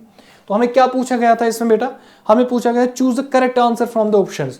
एक तो पहला वाला करेक्ट है और डी है, A and D only, A and D only are the correct option. A solution of liquid A and B having vapor pressure in pure state PA0 and PB0, ये vapor pressure आपको दिया है। The solution contains 30% mole of A which is in equilibrium with 60% mole of A in vapor phase. If PB0 is 2 centimeter of mm of Hg, then PA0 is equal. इसको थोड़ा understand ऐसे करेंगे बेटा, understand ऐसे करिए बेटा। हम एक सोल्यूशन ले लेंगे, सोल्यूशन लेंगे हम बेटा, ऐसे कंटेनर लिया, ये मान लो ये जो नीचे वाला फेज है लिक्विड फेज है, let's assume this is liquid phase, let's assume this is vapour phase. अब जो लिक्विड फेज है उसमें मोल फ्रैक्शन ऑफ ए जो है, मोल फ्रैक्शन ऑफ ए कितना लिखा हुआ बेटा 30%, 30% मीन 0.3। तो मोल फ्रैक्शन ऑफ बी कितना होगा sir, it has to be 0.7। अब जो वेपर फेज है उसमें क्या लिखा है 60% ऑफ मोल ए, तो इसमें जो काई डैश होगा वेपर फेज मोल फ्रैक्शन वो है 0.6 और काई बी डैश कितना होगा, that would be equal to 0.4। यहां तक हमें ऑप्शन में दिया। अब उसके बाद क्या लिखा हुआ बेटा, इसके बाद क्वेश्चन में लिखा हुआ है कि अगर इक्विलिब्रियम के समय इफ PB0, अगर PB0 जो vapour pressure of be in pure state है वो है 2 सेंटीमीटर mm ऑफ Hg, तब बताओ PA0 कितना होगा। कॉन्सेप्ट याद रखना। अब मुझे बताया अगर मैं निकालूंगा ना partial pressure of A rods law से, वो किसके बराबर आएगा काई PA0, ये होगा रॉड्स लॉ। अगर मैं डाल्टन्स लॉ पार्शियल प्रेशर से अप्लाई करूंगा, जरा मुझे बताइए पीए किसके बराबर आएगा अगर मैं डाल्टन्स लॉ पार्शियल प्रेशर से अप्लाई करूंगा, that would be equal to chi dash into total pressure. तो अगर किसी स्टूडेंट को ये पता नहीं होगा बेटा, आप जरूर याद रखना, मैं एक बार इस बात को समझाऊंगा यहाँ पे कि अगर आपके पास वेपर फेज होगा, ये जो कंटेनर हमने बनाया था ये इसमें है वेपर फेज, वेपर फेज में किसी भी कंपोनेंट का जो partial pressure of component A होगा that is equal to mole fraction of A into total pressure. इस लॉ को हम नाम कहते हैं Dalton's law of partial pressures. मैं रॉड्स लॉ की बात नहीं कर रहा, Raoult's law is applicable to solutions, vapour phase में आएगा Dalton's law of partial pressures. अगर आप सॉल्यूशन में निकालोगे ना vapour pressure of component A, उसके लिए रॉड्स लॉ लगेगा काई ए इनटू PA0। अब मैं कंपोनेंट ए का जो वेपर प्रेशर है, कंपोनेंट ए का जो वेपर प्रेशर है, मैं रॉड्स लॉ से निकालूं या डाल्टन्स लॉ से निकालूं, दोनों से जो आंसर आएगा that answer should be same. इसका मतलब ये हुआ कि जो हमारा काई ए PA0 होना चाहिए, काई ए PA0 वो बराबर होना चाहिए chi A in vapour phase into total pressure, होना चाहिए कि नहीं, क्योंकि दोनों से हम निकाल क्या रहे हैं बेटा, वेपर प्रेशर ही तो निकाल रहे हैं, तो वैल्यू शुड बी सेम। तो लाइकवाइज अगर मैं इसको डिवाइड करूंगा काई बी PB0, वो भी किसके बराबर होना चाहिए, that should be chi B dash into total pressure. अब टोटल प्रेशर और टोटल प्रेशर कटेगा, अगर मैं इस इक्वेशन को रिवर्स करके लिखूंगा तो क्या लिखूंगा बेटा, काई बी PB0 डिवाइड बाय काई ए PA0, काई ए PA0 इट्स इक्वल टू काई बी डैश अपॉन काई ए डैश। अब जरा बेटा इक्वेशन को सॉल्व करो और इसमें ऑप्शन पुट कर लो। काई बी डैश, काई बी अगर आपको याद होगा, काई बी अभी आपने बेटा देखा था यहाँ पे, देखिए काई बी किसके बराबर है 0.7, so I will write 0.7 into PB0। PB0 हमें निकालना है बेटा, PB0 निकालना है, डिवाइड कर लेंगे हम 0.3 इंटू PA0। जरा PA0 का वैल्यू देखो बेटा, PA0 का वैल्यू निकालना है, PB का 2 दिया, PA0 का निकालना है, हम PA0 का ही निकालेंगे। जस्ट अ मोमेंट बेटा, तो मैं PA0 का ही वैल्यू निकालूंगा, मैं इस इक्वेशन को रिवर्स नहीं करूंगा, हमें PA0 ही निकालना है, तो हम इसको सॉल्व करेंगे ऐसे। अब देखिए काई कितना था बेटा 0.3 into PA0, 0.3 into PA0 divide क्या करेंगे बेटा 0.7 इंटू PB0 का वैल्यू जो दिया था वो दिया था 2 centimetre of mm of Hg, तो ये 2 सेंटीमीटर ऑफ मर्करी दिया था 2, it's equal to chi dash कितना था बेटा, वो था 0.6 आई थिंक, और डिवाइड काई बी डैश होगा 0.4। यहां से आप पी ए नॉट सॉल्व करेंगे, पी ए नॉट सॉल्व करेंगे, answer would B 7 centimetre of mercury. तो यहां से सॉल्व करके जो आंसर आएगा that would B 7 centimetre of mercury. Assertion reasons सवाल दिया, aquatic species are more comfortable in cold water, answer is yes, क्योंकि कोल्ड वाटर में सॉल्बिलिटी ऑफ गैस ज्यादा होगी, ऑक्सीजन ज्यादा अवेलेबल होगा ब्रीथिंग के लिए in comparison to warm water, correct answer. At a given pressure the solubility of oxygen gas in water increases with decrease in temperature, ये बात भी सही है, दोनों करेक्ट है, reason is the correct explanation of assertion, तो ये इसका आंसर है। We have 3 solutions of NaCl labeled as A, B and C. 3 solutions है A, B and C with concentration पहले का 0.1, दूसरे का 0.01, तीसरे का 0.001 respectively. The value of Vanta factor for these solutions will be in the order. इनका Vanta factor किस order में होगा, सिंपल याद रखें बेटा। सोल्यूशन NaCl के तीनों है, लेकिन कॉन्सेंट्रेशन में डिफरेंस है। जरा बताओ डिसोसिएशन कहां पे ज्यादा होगा, जहां पे कॉन्सेंट्रेशन ज्यादा हो गया कम होगा, कम होगा, जहां पे कॉन्सेंट्रेशन कम वहां पे डिसोसिएशन ज्यादा, जहां पे डिसोसिएशन ज्यादा वहां पे वेंटा फैक्टर भी ज्यादा। तो डिसोसिएशन ज्यादा होगा 0.01 में, तो अगर मैं देखूंगा ना कि सबसे कम किसका होगा, van't factor, van't factor of A जो होगा उसका वैल्यू कम होगा then van't factor of B, और सबसे ज्यादा वैल्यू जो होगा आई का वैल्यू वो होगा सी का ज्यादा वैल्यू। अब ऑप्शन में पहले ऑप्शन पे नजर पड़ी थी मुझे, जिससे मैंने पहले ऑप्शन डायरेक्ट लिख दिया, वेंटा फैक्टर ऑफ ए, इसका रीजन याद रखना, ये जितना कॉन्सेंट्रेशन कम होगा उतना डिग्री ऑफ डिसोसिएशन ज्यादा होता है। कॉन्सेंट्रेशन कम किसमें, सी वाले में कॉन्सेंट्रेशन कम है तो डिग्री ऑफ डिसोसिएशन ज्यादा होगा, दैट्स व्हाई कि जो वेंटा फैक्टर होगा वो सी में सबसे ज्यादा होगा, correct answer is 1। A solution of urea boils at this temperature. Solution of urea है और वो boil हो रहा है इस वाले टेम्परेचर पे at the atmospheric pressure. If Kf and Kb are water और ये वैल्यूज आपको दिए हैं Kf and Kb, then above solution will freeze at. Solution एक ही है, उसका बॉइलिंग पॉइंट आपको दिया है कि उसका बॉइलिंग पॉइंट कितना है, सोल्यूशन एक ही है और बॉइलिंग पॉइंट आपको दिया हुआ है, बॉइलिंग पॉइंट आपको दिया और ऊपर से जो सोल्यूट दिया वो यूरिया है, non electrolyte, I value is 1। अगर एक ही सोल्यूशन है ना बेटा फॉर द सेम सोल्यूशन, तो फॉर सेम सोल्यूशन याद रखना, अगर नोट बुक में नहीं लिखा है तो आज के बाद ये फॉर्मूला याद रखना, फॉर सेम सोल्यूशन, एक ही सोल्यूशन का जो हमें कौन सा पॉइंट निकालना है बेटा, फ्रीजिंग पॉइंट, तो मैं लिखूंगा del T f divide by del T b, अगर सोल्यूशन एक ही होगा, del T f upon del T b जो होगा that's equal to K f upon K b, K f upon K b. अब देखो बेटा हमें डेल टी एफ निकालना है, del T F is equal to K f का value कितना दिया 1.86 डिवाइड बाई कितना करेंगे 0.52, मल्टीप्लाई क्या करेंगे डेल टी बी, क्या हमें डेल टी बी दिया या बॉइलिंग पॉइंट दिया, सर बॉइलिंग पॉइंट दिया, किसका, वाटर का बॉइलिंग पॉइंट, वाटर का नॉर्मल बॉइलिंग पॉइंट कितना होता है 100 डिग्री सेंटीग्रेड, इसमें कितना एक्स्ट्रा बॉइलिंग पॉइंट है 0.18 degree centigrade, that's elevation boiling point, तो मल्टीप्लाई करूंगा डेल टी बी का वैल्यू यहां पे 0.18, इसको आप सॉल्व करेंगे बेटा, डेल टी एफ को सॉल्व करेंगे, ये बनेगा 3.57 इंटू 0.18, इसका आंसर आएगा बेटा 0.6 आएगा 0.654। अब ये जो फ्रीजिंग पॉइंट होगा, वाटर का फ्रीजिंग पॉइंट कितना होगा, इसका वैल्यू जो आएगा बेटा वो आएगा 3 इंटू दिस, वो आएगा 0.654 आएगा इसका वैल्यू। अब अगर ये वैल्यू आ गया, क्या वाटर का अपना फ्रीजिंग पॉइंट कितना होता है, सर 0 डिग्री सेंटीग्रेड होता है, क्या वाटर ऑफ 0 डिग्री सेंटीग्रेड फिर फ्रीज होगा या इतना डिप्रेशन हो जाएगा, वाटर का फ्रीजिंग पॉइंट थोड़ा डिक्रीज हो जाएगा, जब डिक्रीज हो जाएगा तो इसका साइन हम जो लेंगे वो क्या लेंगे हम, नेगेटिव, तो साइन अगर नेगेटिव लेंगे इसका जो आंसर बनेगा वो बनेगा second option 0.654। Molarity and molality of a solution of a liquid in aqueous solution is, एक solution में एक liquid solution है, उसमें आपको molarity और molality दोनों दिए हैं, अगर दोनों दिए हैं molarity and molality, what is the density of solution? बिल्कुल सिंपल ये वाला सवाल होगा, 1 divided by small m it is equal to d divided by capital M, minus करेंगे हम बेटा m2/1000 और mb/1000। अब molality आपको दिया है 1 divided, molality कितना दिया है बेटा 10 दिया है, 1/10 इट्स इक्वल टू डेंसिटी आपको निकालना है डिवाइड बाय मोलैरिटी कितनी है बेटा 9, माइनस करेंगे m2 50 दिया मोलर मास, डिवाइड बाय करोगे आप बेटा 1000 से, ये 2 0 कट गए, तो अब देखिए बेटा क्या, इसको सॉल्व करेंगे तो कितना आएगा, वो आएगा d/9 it's equal to 1/10 plus आ जाएगा बेटा 5/100, तो d/9 जो होगा d इज इक्वल, जरा इसको सॉल्व कर ले, ये बनेगा 100, ये बनेगा प्लस 10 बनेगा ना बेटा, 1/m equal D by M minus m 2/1000। तो इसको सॉल्व करेंगे तो d बाई एम आएगा, ये प्लस है, ये प्लस बनेगा यहाँ, तो 100 यहाँ जाएगा, वो बनेगा 110 डिवाइड बाय आएगा बेटा 3 0 आएंगे, 1 2 एंड 3 इंटू किससे करेंगे, मैंने यहाँ पे गलत कर बेटा, यहाँ पे गलत है, ये देखिए ये बनेगा बेटा 100 और ये बनेगा 10 इंटू 5, 10 इंटू 5 कितना हो गया 50, तो बनेगा 150, तो ये बनेगा 100, मैंने क्या कर लिया बेटा 100 बनेगा और 50 बनेगा, वही 150 डिवाइड बाय आएगा 1 एंड 3 0 और इसी को मल्टीप्लाई करना हमें बेटा 9। इसको सॉल्व करेंगे जो डेंसिटी ऑफ सोल्यूशन आएगा that would be equal to 1.35, अगर ऑप्शन में है कहीं पे 1.35 will become the density of the solution. Simple formula based था। The osmotic pressure of a solution at 0 degree centigrade is 2 atm. 0 degree centigrade है मतलब 273 Kelvin है और osmotic pressure of solution है 2 atm. What will be this osmotic pressure at 273 degree centigrade under similar conditions?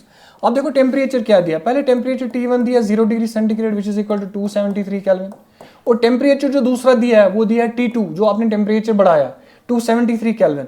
273 kelvin कितना बनेगा बेटा, 273 कितना हो गया, वो हो गया 52 आएगा 5, हाँ 5 आएगा, 4 आएगा और 6, 546, तो ये है 546 केल्विन। तो आपका टेम्परेचर जो है वो बढ़ रहा है, कहाँ से टेम्परेचर बढ़ रहा है, temperature increase from 273 kelvin to 546 kelvin.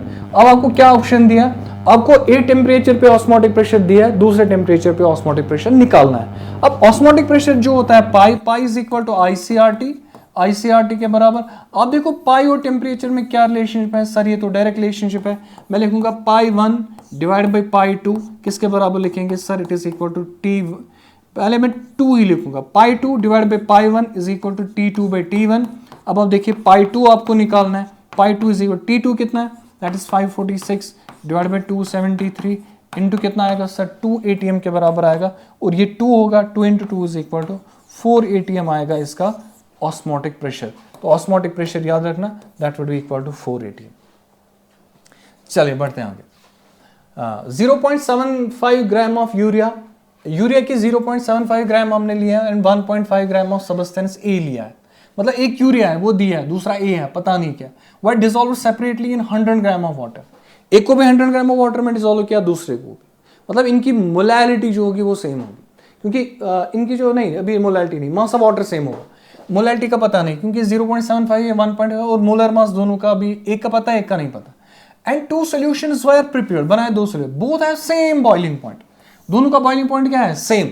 अगर दोनों का बॉइलिंग पॉइंट सेम होगा there elevation should be same, तो अगर एलिवेशन इनका सेम होगा क्योंकि बॉइलिंग पॉइंट सेम है, तो मैं लिखूंगा जो डेल टी होगा, डेल टी वो किसके बराबर होगा बेटा, I इंटू के बी इंटू एम। इसका मतलब ये हुआ अगर डेल टी इनका सेम है, इनका आई वैल्यू भी सेम होगा, क्योंकि यूरिया नॉन इलेक्ट्रोलाइट है, सब्सटेंस ए के बारे में लिखा ही नहीं, it is a non electrolyte, K B of water is constant, इसका मतलब अगर ये 3 सेम है तो मोलैलिटी भी क्या होनी चाहिए सेम। तो मैं लिखूंगा molality of urea solution should be equal to the molality of किस सॉल्यूशन बेटा, substance A solution.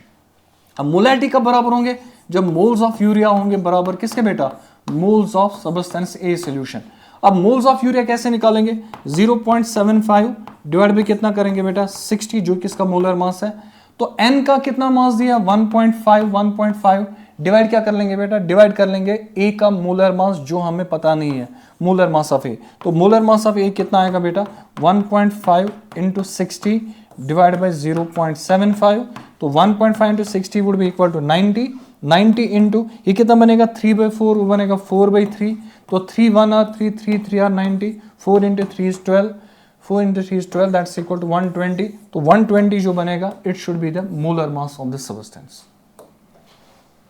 Freezing point of an aqueous solution is this, एक सोल्यूशन है उसका फ्रीजिंग पॉइंट जो है वो कितना है -0.5 degree, the osmotic pressure of the solution at 37 degree would B.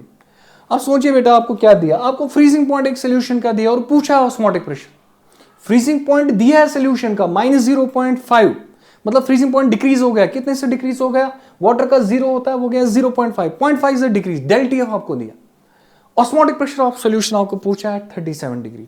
तो हम पहले क्या करेंगे, ऑस्मोटिक प्रेशर के लिए हमें क्या चाहिए, pi is equal to ICRT, pi किसके बराबर होगा ICRT, कॉलिगेटिव प्रॉपर्टीज किन सॉल्यूशंस के लिए एप्लीकेबल होते हैं? जो डाइल्यूट सॉल्यूशंस होते हैं। तो डाइल्यूट सॉल्यूशंस का एक रूल भी याद रखना, अगर डाइल्यूट सॉल्यूशंस होंगे, for dilute solutions molality is equal to molarity, क्योंकि यहां पे आपको कॉन्सेंट्रेशन चाहिए, सी चाहिए। अगर कॉन्सेंट्रेशन चाहे तो आप इस इक्वेशन से क्या निकाल सकते हैं? मोलैलिटी निकाल सकते हैं। तो मोलैलिटी को कन्वर्ट करने की जरूरत नहीं है, take molality value equal to molarity, क्योंकि डाइल्यूट सॉल्यूशन है। तो मैं क्या करूंगा बेटा, मैं इस इक्वेशन का ऐसे लिखूंगा, डेल टी एफ जो होगा, del T F is equal of a solution, del T F is equal to I into K F into M. Sir del T F का वैल्यू जो है वो दिया है 0.5, आई का वैल्यू क्वेश्चन में नहीं लिखा है, कौन इलेक्ट्रोलाइट है क्या है, कुछ भी नहीं लिखा है, तो आई का वैल्यू 1 लेंगे हम, आई का वैल्यू 1 लेंगे, के एफ का वैल्यू वहीं से दिया 1.86 इंटू एम। तो मोलैलिटी का जो वैल्यू आएगा वो आएगा 0.5 अपॉन 1.86, ये बनेगा हमारा मोलैलिटी, जिसको हम लेंगे मोलैरिटी के बराबर या सी के बराबर, कॉन्सेंट्रेशन के बराबर। अब पाई किसके बराबर आएगा बेटा? ICRT, आई 1 है, कॉन्सेंट्रेशन कितना बनेगा? 0.5 डिवाइड बाय क्या करेंगे? 1.86। अब कोई आप में से सोचेगा सर हमें मोलैलिटी पता है, मोलैलिटी निकालेंगे, कन्वर्जन करेंगे मोलैलिटी इनटू मोलैरिटी, उसके लिए भी आपको डेंसिटी चाहिए, आपको डेंसिटी कहीं क्वेश्चन में नहीं दिया हुआ है, तो इन फालतू बातों में नहीं पढ़ना है, ठीक है? तो थोड़ा सा ध्यान रखें। 0.5 बाय 1.16 इंटू, उसके बाद क्या लिखना? आर, टेम्परेचर कितना है? 37 डिग्री, 37 डिग्री 310 इंटू, उसके बाद क्या लिखना है बेटा? आर का वैल्यू लेंगे आप 1/12, तो पहले लिखेंगे हम 1/12 आर का वैल्यू और फिर लिखेंगे 310। इसको सॉल्व करेंगे आप तो पाई का वैल्यू जो आएगा, pi value would be equal to अगर 25, 12 इंटू ये 25 पॉइंट बनेगा 26 बनेगा, 26 into 0.13, 13 divide by 1.86, it would be 6.84। तो 6.84 ATM जो आएगा, that would be the osmotic pressure of the solution. Equal weights of two gases A and B with molecular weight 4 and 10 respectively. Equal weights of दो gas आपको दिए हैं, A and B दो gas दिए हैं, उनका molecular weight जो है वो 4 और 40। वेट नहीं दिया लेकिन मॉलिक्यूलर वेट या मॉलिक्यूलर मास दिया है, और mixer, so that final pressure is 1.1 ATM। Final pressure है कितना? 1 ATM, मतलब ए और बी को मिला के जो फाइनल प्रेशर है that's 1 ATM। The partial pressure of gas is, gas A का पार्शियल प्रेशर कितना होगा? अब दो गैसेस दी और गैस का ही पार्शियल प्रेशर पूछा है। पार्शियल प्रेशर ऑफ गैस जो होता है वो ऑलवेज बराबर होता है मोल fraction of gas into total pressure, Dalton's law of partial pressures. तो क्यों ना मैं ऐसे करूंगा, I will calculate partial pressure of gas A, partial pressure of gas किसके बराबर आएगा? मोल fraction of gas A into total pressure. तो बताएं बेटा मोल फ्रैक्शन ऑफ गैस किसके बराबर आएगा? Moles of A upon moles of A plus moles of B into total pressure. तो बताइए मोल्स ऑफ ए किसके बराबर होंगे? Sir mass divide by molecular weight, W/4। तो यहाँ पे करेंगे W/4 प्लस क्या करेंगे बेटा? W/10, 10 ही है ना, 10 40 है, तो W/40 इंटू करेंगे टोटल प्रेशर जो है वो है 1.1। इसको सॉल्व करेंगे तो आंसर इज 180। तो partial pressure of gas A जो होगा वो किसके बराबर आएगा? That would be equal to 1 ATM answer आएगा। सिंपल कॉन्सेप्ट याद रखना कैसे, हमें इनका वेट नहीं चाहिए, इक्वल वेट। इनकेस अगर आप वेट लेना भी चाहेंगे आप ऐसे कर लो ना बेटा, क्यों टेंशन ले रहे हैं? इक्वल वेट लिखा है, इसको 1 मानो, इसको 1 मानो, इसको 1 मानो, सॉल्व कर लो। ये 1 मान लो W1, ये भी 1 मान लो, ये भी 1, सॉल्व करो, answer would be equal to 1 ATM। तो ये याद रखना, क्योंकि ये 1 बनेगा 0.1, ये 1 कटेगा और आंसर इज सिंपली 1 आएगा आंसर। तो कर लेना इसको बेटे। Henry's law constant for the solubility of nitrogen gas in water is this. Henry's law constant आपको दिया है किसका? solubility of nitrogen gas in water कितना दिया है? 10⁵ ATM। तो ये आपको Henry's constant दिया है। मोल fraction of nitrogen in year, year में जो मोल फ्रैक्शन ऑफ नाइट्रोजन है वो है 0.8। Calculate the number of millimoles of nitrogen from year dissolved in 10 moles of water at 298 Kelvin and 5 atmosphere pressure। पहले बेटा बात समझ, जो मोल फ्रैक्शन ऑफ नाइट्रोजन है ईयर के अंदर, वाटर के अंदर की बात नहीं हो रहा है, ईयर के अंदर, ईयर के अंदर जो मोल फ्रैक्शन ऑफ नाइट्रोजन है वो कितना है? 0.8। और उस टाइम पे जो प्रेशर आप लेंगे वो कितना लेंगे आप? 5 ATM। तो क्यों ना मैं ऐसा करूंगा, अगर मुझे मोल फ्रैक्शन पता है, मुझे प्रेशर पता है वो है 5 ATM टोटल, तो क्यों ना मैं पार्शियल प्रेशर ऑफ नाइट्रोजन निकालूंगा। तो पहली चीज जो हम करेंगे, I will calculate partial pressure of nitrogen. Partial pressure of nitrogen किसके बराबर आएगा? KH into mole fraction of N2। KH कितना बेटा? 10⁵ इंटू कितना वैल्यू दिया होगा mole fraction, that's equal to 0.8। तो 0.8 बनेगा 8/10, तो वो आएगा बराबर 8 इंटू, दोबारा से कर लेंगे बेटा, कहीं मैंने गलत तो नहीं किया। तो पार्शियल प्रेशर ऑफ नाइट्रोजन आएगा KH, Henry's law constant for nitrogen gas 10⁵ ATM। Mole fraction of nitrogen in year is 0.8। तो अगर मोल फ्रैक्शन ऑफ नाइट्रोजन कितना है? 0.8, मोल फ्रैक्शन ऑफ नाइट्रोजन 0.8, वो आएगा 8 into 10 raise power, 8 into 10 raise power कितना आएगा बेटा, 10 raise power 4। This will become, क्या बनेगा ये बेटा, पार्शियल प्रेशर ऑफ नाइट्रोजन। तो मैं एक इक्वेशन यूज करूंगा, पार्शियल प्रेशर ऑफ नाइट्रोजन जो होगा, partial pressure of nitrogen it will be equal to Henry's constant into mole fraction of nitrogen, होगा कि नहीं, इस इक्वेशन को यूज करेंगे। तो पार्शियल प्रेशर ऑफ नाइट्रोजन है 8 into 10 raise power 4। Make sure कि जो हम कैलकुलेशन कर रहे हैं वो ठीक है। मोल फ्रैक्शन ऑफ नाइट्रोजन इज 0.8, हाँ 0.8 हो गया, इट्स इक्वल, मैं लिखूंगा केएच, केएच कितना है 10 रेज पावर 5। बेटा मैंने एक चीज गलत कर ली, एक चीज मैंने गलत कर ली, ये जो केएच वैल्यू है ना बेटा, केएच दोबारा समझेंगे बेटा, पार्शियल प्रेशर ऑफ नाइट्रोजन जो दिया है वो दिया है KH into mole fraction of N2। मैंने बेटा एक स्टेप शायद गलत किया, ये मैंने गलत किया बेटा, इसको मैं सही कर लेता हूँ, पहले ही लगा था कहीं मैं गलत कर रहा हूँ। पार्शियल प्रेशर ऑफ नाइट्रोजन जो होगा, क्योंकि ईयर में है बेटा, ईयर में है, यहाँ पे देखिए ईयर में है, तो इसका फॉर्मूला लगेगा मोल fraction of nitrogen into total pressure. तो मोल फ्रैक्शन ऑफ नाइट्रोजन है 0.8 और टोटल प्रेशर आपको 5 दिया है। अब देखिए बेटा 5 दिया हुआ 5 atm, तो ये बनेगा 4 atm, 5 atm और ये टोटल प्रेशर आएगा 4 atm।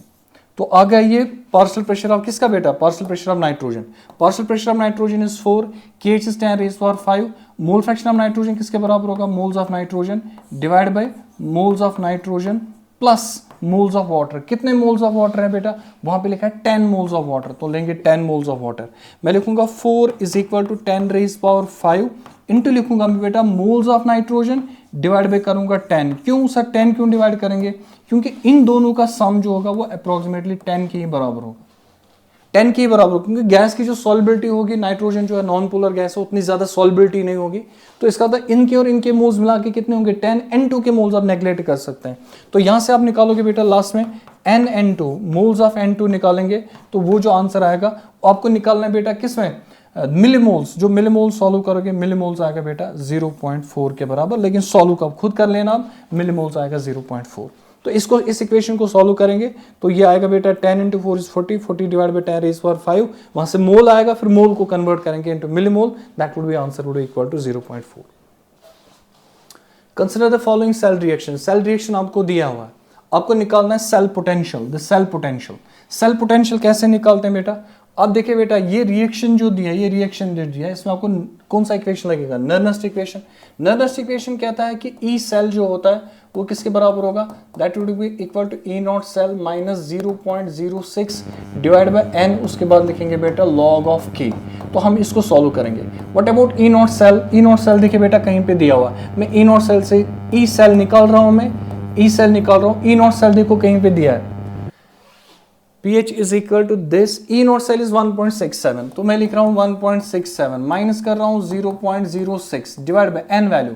जरा बेटा इसका n वैल्यू देखे, 2 आयरन है, आयरन कन्वर्ट हो रहा है +2 में, मतलब एक आयरन 2 इलेक्ट्रॉन लूज करेगा, 2 इलेक्ट्रॉन, 2 आयरन 4 इलेक्ट्रॉन लूज करेंगे, डिवाइड करेंगे 4, उसके बाद लिखेंगे लॉग ऑफ। अब लॉग ऑफ हमें क्या चाहिए, K। इस रिएक्शन का जो K निकलेगा वो किसका बराबर निकलेगा, Fe+2 का कॉन्सेंट्रेशन पावर 2 डिवाइड करेंगे पार्शियल प्रेशर ऑफ ऑक्सीजन और H+ का कॉन्सेंट्रेशन पावर 4। तो Fe+2 का कॉन्सेंट्रेशन कितना है, Fe+2 का कॉन्सेंट्रेशन वो है 10 रेज़ पावर -3, मगर पावर क्या आएगा 2, तो मैं लिखूंगा 10 रेज़ पावर -3, पावर आएगा बेटा 2।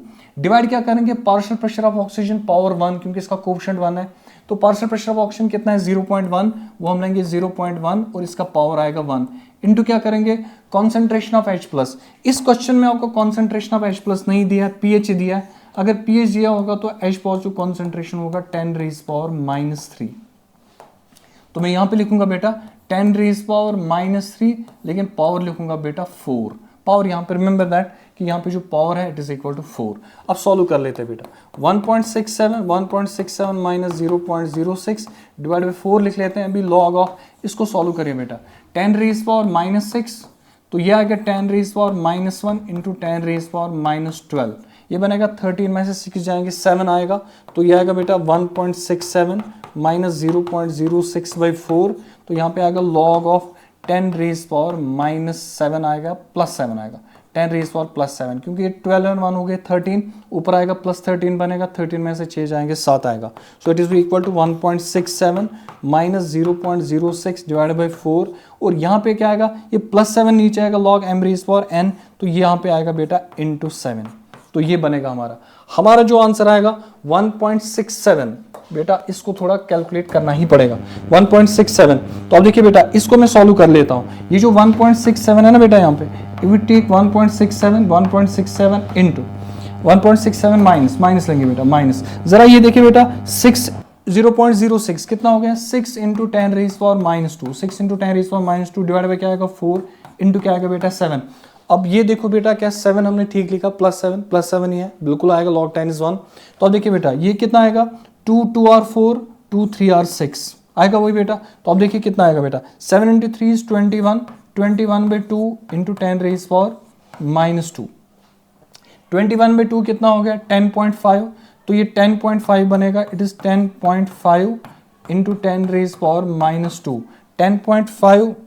मैं एक चीज यहां पे अभी छोड़ रहा हूं बेटा, वेट, तो यहां पे क्या करेंगे, इट इज इक्वल टू 1.67, इसको माइनस करना है बेटा, माइनस क्या करना है, जरा यहां देखिए 3 इंटू 7 कितना होगा 20, 21/2, तो बन गया 10.5 इंटू 10⁻², 10.5 इंटू 10⁻², तो ये कितना बनेगा 1.67, ये हो जाएगा। अब देखो बेटा माइनस ये कितना बनेगा 0.105, तो आपको इतना इसमें माइनस करना है 0.1 माइनस करोगे तो खुद ही बताइए ना आप ऑप्शन क्या आएगा।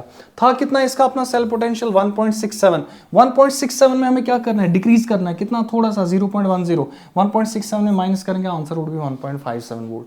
तो ऐसे इसका आंसर निकाल। Statement 1 and Statement 2, the voltage of mercury cell remains constant for long period of time। बिल्कुल सही है, टेक्स्ट बुक में लिखा है जिन सेल्स के नेट रिएक्शन में आयंस का कॉन्सेंट्रेशन चेंज नहीं होगा, their cell potential remains constant throughout their life. तो क्या रखेंगे, the voltage of mercury cell remains constant over a long period of time. बिल्कुल सही है। क्यों होगा ऐसा, it is because net cell reaction does not involve ions of electrolyte, क्योंकि नेट सेल रिएक्शन में आयंस ऑफ इलेक्ट्रोलाइट नहीं होगा, उनका कॉन्सेंट्रेशन भी चेंज नहीं होगा। When the ionic concentration of the electrolytes in the cell does not change with time, which means its EMF must be constant. तो ये असर्शन भी करेक्ट है, रीजन भी करेक्ट है, and reason is the correct explanation of assertion. तो क्या है बेटा, statement 1 is true, statement second is true, दोनों ट्रू है, and statement second is the correct explanation of statement 1। तो फर्स्ट वन है, मैच द फॉलोइंग कॉलम्स को match करिए बेटा।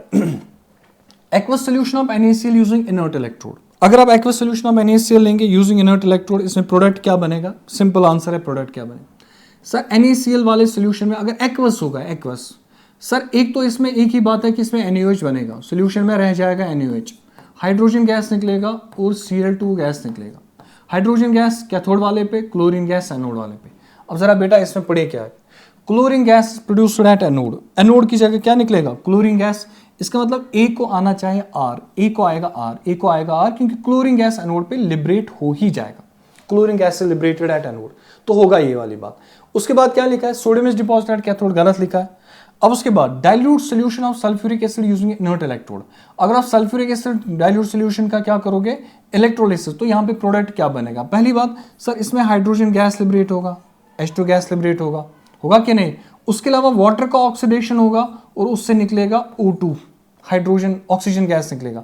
अब देखिए क्या लिखा है, इसमें लिखा है oxygen is produced at anode, oxygen anode पे निकलेगा, हाइड्रोजन कैथोड पे निकलेगा, तो ऑक्सीजन एनोड पे निकलेगा तो S। अभी देखते हैं हमारा आंसर मत आएगा, ए को क्या आएगा आर, ए को आएगा आर, एक ही ऑप्शन में लिखा है बेटा ए को आर, बी को क्या आएगा S. Concentrated solution of sulphuric acid using inert electrodes. Make sure कि आप टेक्स्ट बुक को इस यहाँ पे ध्यान से सुनेंगे। टेक्स्ट बुक में लिखा है कि अगर concentrated solution of sulphuric acid होगा तब याद रखना sulphate is oxidised to peroxo, उसमें बनेगा peroxo, sulphate is oxidised to peroxo, उसमें बनेगा H2O8, anion of marshals acid. तो ये हो जाएगा, सी को आएगा बेटा क्यों, सी को आएगा क्यों, मोल्टन NaBr, इसमें वाटर नहीं है, इसमें दो चीजें निकलेंगे, इसमें सोडियम मेटल डिपॉजिट होगा एट कैथोड और ब्रोमीन लिबरेट होगा एट एनोड। तो सोडियम मेटल इज डी को आएगा, sodium metal is deposit, D को आएगा P, second option is correct. Correct statement regarding quantity of electricity required, इनमें से करेक्ट स्टेटमेंट कौन है? देखिए बेटा, कितनी इलेक्ट्रिसिटी लगेगी आपको लेने है 2 mole of H2O to O2, 2 mole of H2O to O2। देखिए बेटा कैसे करेंगे, 2 मोल H2O, अगर मैं H2O लूंगा और इसको कन्वर्ट करूंगा मैं बेटा हाफ ऑफ O2 में, मुझे कितनी इसमें कितने फैराडे चाहिए? इसका ऑक्सीडेशन नंबर कितना है -2, इसका ऑक्सीडेशन नंबर कितना है 0, इसका मतलब मुझे चाहिए 2 फैराडे, तो 2 फैराडे इसमें यूज होंगे। अगर ये 1 मोल वाटर होगा तो 2 फैराडे लगेंगे, तो 2 मोल वाटर को कितना लगेगा? Sir answer is 4 Faraday. तो अगर 2 मोल वाटर होगा 4 फैराडे की रिक्वायरमेंट है, यहां पे लिखा है 2 फैराडे, क्वेश्चन आंसर गलत है, पहला ऑप्शन गलत है, मतलब ए पार्ट गलत है। अब दूसरा लिखा 100 ml of 0.2 molar MnO4 to कहां पे Mn+2। अब देखिए दूसरे ऑप्शन को कैसे सॉल्व करेंगे, ये पहला ऑप्शन था, इसका ए पार्ट था। अब बी पार्ट देखिए बेटा, अब देखिए क्या लिखा है बेटा, MnO4 को किस में कन्वर्ट करना है? MnO4-1 को कन्वर्ट करना है Mn+2 में।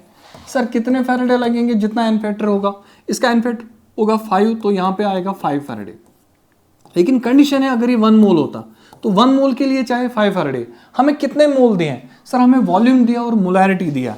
आपको पता है अगर मोल निकालने, mole is equal to molarity into volume in litres, तो अगर मैं मोलैरिटी लूंगा, मोलैरिटी कितना है सर 0.2, वॉल्यूम इन लीटर्स कितना होगा 0.1, तो ये कितना बनेगा बेटा? जरा इसका आंसर देखिए बेटा, 0.2 इंटू 0.1 वो बनेगा 0.02 मोल।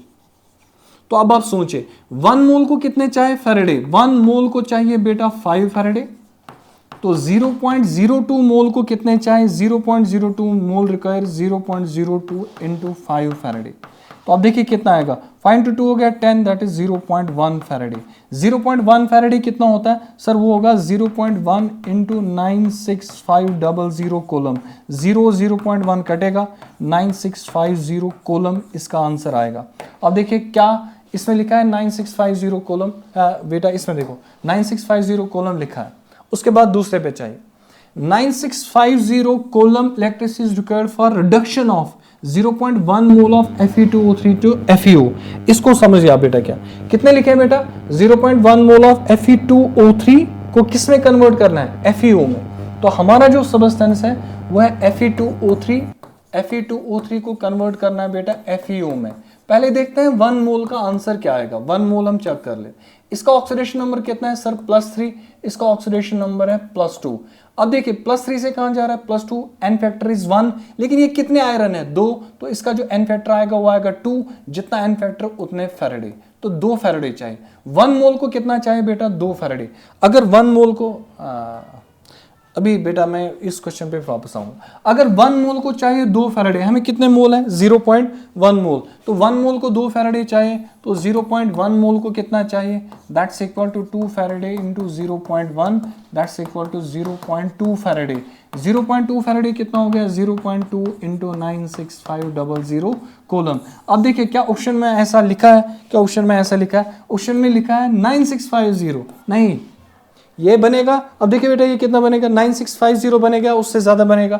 ये कितना बनेगा बेटा? इसको देखिए, ये बनेगा 2 इंटू 9650 कोलम, इतना बनेगा। जो कि ऑप्शन में दिया है वो गलत लिखा हुआ। तो अब देखिए बेटा ये वाला कहां पे था बेटा? तो ये वाला जो स्टेटमेंट लिखा है ये स्टेटमेंट गलत लिखा है। 1.2 Faraday of electricity is required to reduce 0.2 mole of dichromate ion to Cr+3। तो डाइक्रोमेट आयन हमें दिया है, डाइक्रोमेट आयन, उसके बाद में वहां पे आऊंगा बेटा। Cr2O7 दिया है, Cr2O7 -2 को कन्वर्ट करना है Cr+3 में। इसका एन फैक्टर आपको याद है 6 है, तो 6 फैराडे चाहिए। तो 1 मोल के लिए कितने चाहिए बेटा? 6 फैराडे। हमें कितने मोल का पूछा गया? हमें पूछा गया 1.2 Faraday of electricity is required to reduce 0.2 mole. तो 0.2 मोल को कितना चाहिए? तो 0.2 मोल के लिए कितना चाहिए? हमें चाहिए 6 into 0.2 Faraday which is equal to 1.2 Faraday. ये बात सही लिखी है, ये आंसर बिल्कुल सही लिखा है। कितना फैराडे लिखा है? 1.2 फैराडे। इसमें कौन कौन सा करेक्ट है आंसर? इसमें बी भी करेक्ट है, उसमें डी भी करेक्ट है, B and D are correct answers. I think ये आपको समझ में आया ही होगा। अब कर लेते हैं बेटा इस वाले क्वेश्चन को। इस वाले क्वेश्चन को समझिए। If the standard reduction potential of 4 divalent metals X, Y, Z and W 4 दें, इसका जो रिडक्शन पोटेंशियल दिया है, इसका अपना वैल्यू, इसका अपना वैल्यू, इसका अपना वैल्यू और इसका अपना वैल्यू दिया रिस्पेक्टिवली, देन यहां पे डिस्प्लेसमेंट रिएक्शन पूछा है। डिस्प्लेसमेंट रिएक्शन का रूल आप बेटा याद रखोगे, जिसका एसआरपी कम होगा वो उसको डिस्प्लेस करेगा जिसका एसआरपी ज्यादा होगा। कहानी खत्म, सिंपल आंसर, दैट्स इट। जिसका एसआरपी कम होगा वो लेस एसआरपी वाला हायर एसआरपी वाले को उसके कंपाउंड से निकाल सकता है। तो अब देखिए क्या एक्स जड को डिस्प्लेस करेगा। अब देखिए बेटा, क्या एक्स जड को डिस्प्लेस करेगा? सर एक्स का एसआरपी इतना है, उस जड का एसआरपी है 0.15। सर यस, ये वाला होगा, ये वाला जो होगा x जो होगा इसका एसआरपी कम है, जड का एसआरपी ज्यादा है, x विल डिस्प्लेस जड +2। बात सही है। पहला स्टेटमेंट जो लिखा है वो तो करेक्ट स्टेटमेंट है। दूसरे स्टेटमेंट पे आ जाते हैं बेटा। दूसरा स्टेटमेंट क्या लिखा है? y विल डिस्प्लेस जड। क्या y जड को डिस्प्लेस करेगा? y का एसआरपी है नेगेटिव, जड का एसआरपी है पॉजिटिव, बिल्कुल y जड को डिस्प्लेस करेगा। ये वाला स्टेटमेंट भी जो लिखा है ये करेक्ट स्टेटमेंट लिखा है, तो करेक्ट स्टेटमेंट है। इसका मतलब all the above statements are correct. Third check कर लेते हैं, W विल डिस्प्लेस जड फ्रॉम एक्वस सॉल्यूशन। W जड को डिस्प्लेस करेगा या नहीं करेगा? W का एसआरपी है -1.24 और इसका है प्लस, तो ये कम है वो ज्यादा है, ये W जो है वो जड को डिस्प्लेस करेगा। ये भी सही है, आंसर बनेगा all the above options are correct. देखिए क्या लिखा है, assertion reason on electrolysis of copper sulphate solution. अगर कॉपर सल्फेट सॉल्यूशन का इलेक्ट्रोलिसिस करेंगे in the presence of platinum electrode, solution becomes more acidic. बिल्कुल सही है सर। इसमें क्या होगा? इसमें सल्फ्यूरिक एसिड बनेगा, इज फॉर्म्ड। ये आपको जबानी याद होना चाहिए। अगर आप एक्वस कॉपर सल्फेट का इलेक्ट्रोलिसिस करोगे यूजिंग इनर्ट इलेक्ट्रोड्स, वहां पे याद रखना इनर्ट इज प्लैटिनम इलेक्ट्रोड, वहां पे सल्फ्यूरिक एसिड बनेगा। बिल्कुल सही है। During electrolysis, copper sulfate solution of copper sulfate solution, oxidation of water takes place at anode. Oxidation किसकी होगी? जरा आप एक्वस कॉपर सल्फेट को सोचिए बेटा। एक्वस कॉपर सल्फेट जो होगा उसमें दो आयन्स होंगे, एक तो होगा Cu+2 आयन और होगा SO4-2 आयन। ये दो आयन्स होंगे और वाटर में भी दो आयन्स होंगे। कौन कौन सा? H+ होगा और कौन सा होगा बेटा? OH-। अब देखा ऑक्सीडेशन किसका होगा? रिडक्शन होगा। इनमें से रिडक्शन जो होगा वो किसका होगा बेटा? Copper is reduce. इन दोनों में से ऑक्सीडेशन किसका होगा? OH का ऑक्सीडेशन होगा, which means water is oxidised. Water is oxidised. तो सॉल्यूशन में क्या बचेगा? H और SO4 व्हिच इज H2SO4। तो वाटर के ऑक्सीडेशन होने की वजह से सॉल्यूशन में H2SO4 बचेगा, that's why solution becomes acidic. और ये बात बिल्कुल सही है, रीजन बिल्कुल सही है, तो दोनों करेक्ट है। Reason is the correct explanation of assertion.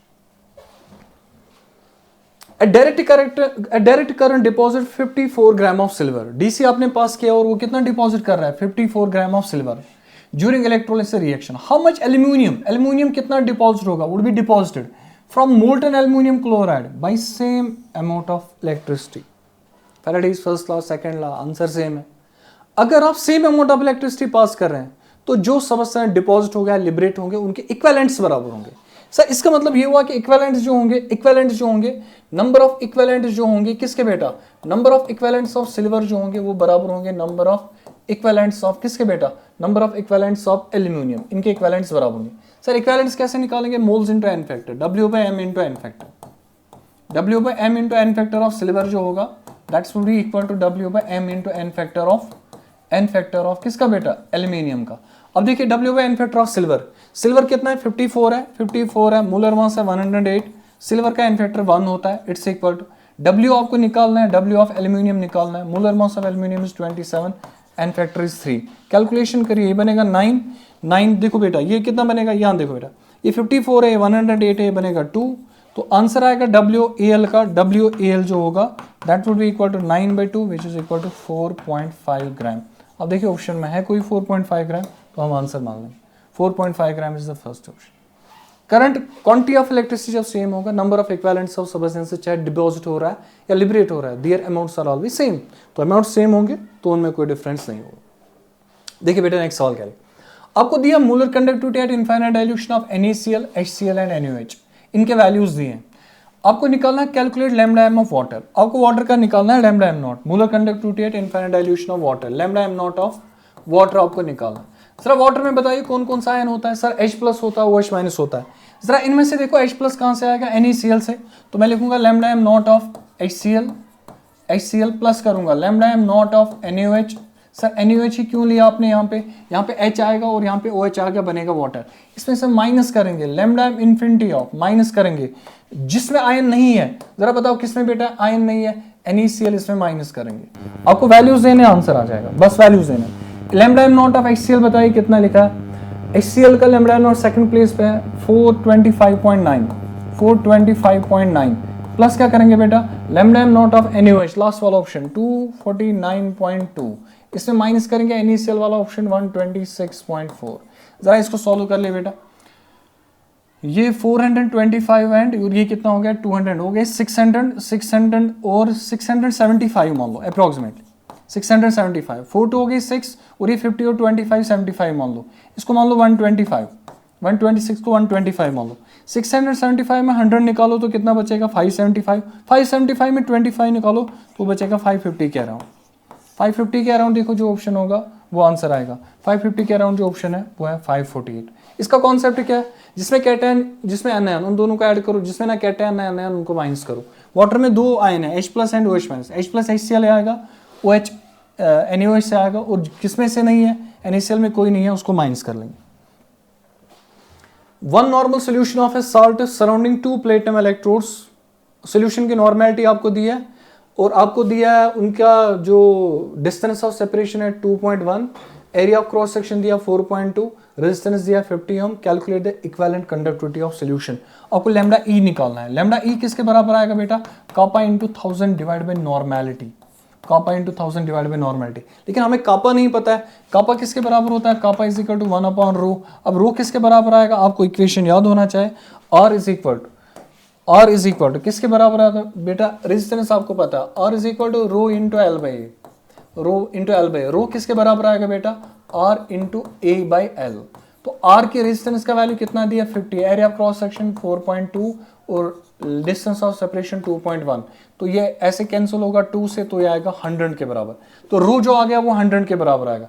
तो हमें कापा चाहे, कापा किसके बराबर आएगा? Therefore kappa is equal to, kappa किसके बराबर होगा? 1 by rho, that's equal to 10 raise power -2। अब देखिए हमें क्या चाहिए? हमें चाहिए lambda E equivalent conductance. Kappa है 10 रेज़ पावर -2 इंटू करेंगे बेटा 1000 डिवाइड बाय करेंगे normality which is equal to 1। तो 1000 10 रेज़ पावर 3 में से 10 रेज़ पावर 2 निकालो, answer is equal to 10। Lambda E का जो वैल्यू आएगा वो आएगा 10। ऑप्शन में है first option 10। Equivalent conductance of 0.1 molar weak acid solution is this. आपको लैम्डा ई को आपका वैल्यू यहां से दिया हुआ है and that at infinite dilution भी दिया है। मतलब एक ही सॉल्यूशन के वीक एसिड के आपको एक कॉन्सेंट्रेशन पे भी दिया है उसका लैम्डा ई और एक इनफाइनाइट डाइल्यूशन पे भी दिया। Calculate pH of HA। PH of HA आपको निकालना। पीएच ऑफ HA कैसे निकालेंगे? HA एक वीक एसिड है, बेचारा टूटेगा ऐसे, H प्लस बनेगा और क्या बनेगा? A-1 बनेगा, ऐसे बनेगा। अब इसका कॉन्सेंट्रेशन आपको पता है, ये मोनोप्रोटिक एसिड है। मोनोप्रोटिक एसिड का जो H पॉजिटिव कॉन्सेंट्रेशन निकलेगा it's equal to C alpha. C alpha, C आपको दिया कॉन्सेंट्रेशन 0.1, लेकिन आपको अल्फा नहीं दिया। तो C इंटू C का वैल्यू दिया 0.1, मैं लिखूंगा C इंटू अल्फा। कैसे निकालेंगे? Molar conductivity eight concentration C upon molar conductivity at infinite dilution. C कितना बेटा? 0.1 इंटू क्या करेंगे? Molar conductivity eight concentration C कितना है? 10 डिवाइड बाई क्या करेंगे बेटा? 200। जरा इसको सॉल्व कर लो। 0 0 कटेगा 1/20, वो आएगा 1/200। 1/20 0.05, वो आएगा 0.005। वो कितना आएगा? 0.005, that's equal to 5 into 10 raise power -3। ये आएगा हमारा कॉन्सेंट्रेशन किसका? H प्लस का। तो pH किसके बराबर आएगा?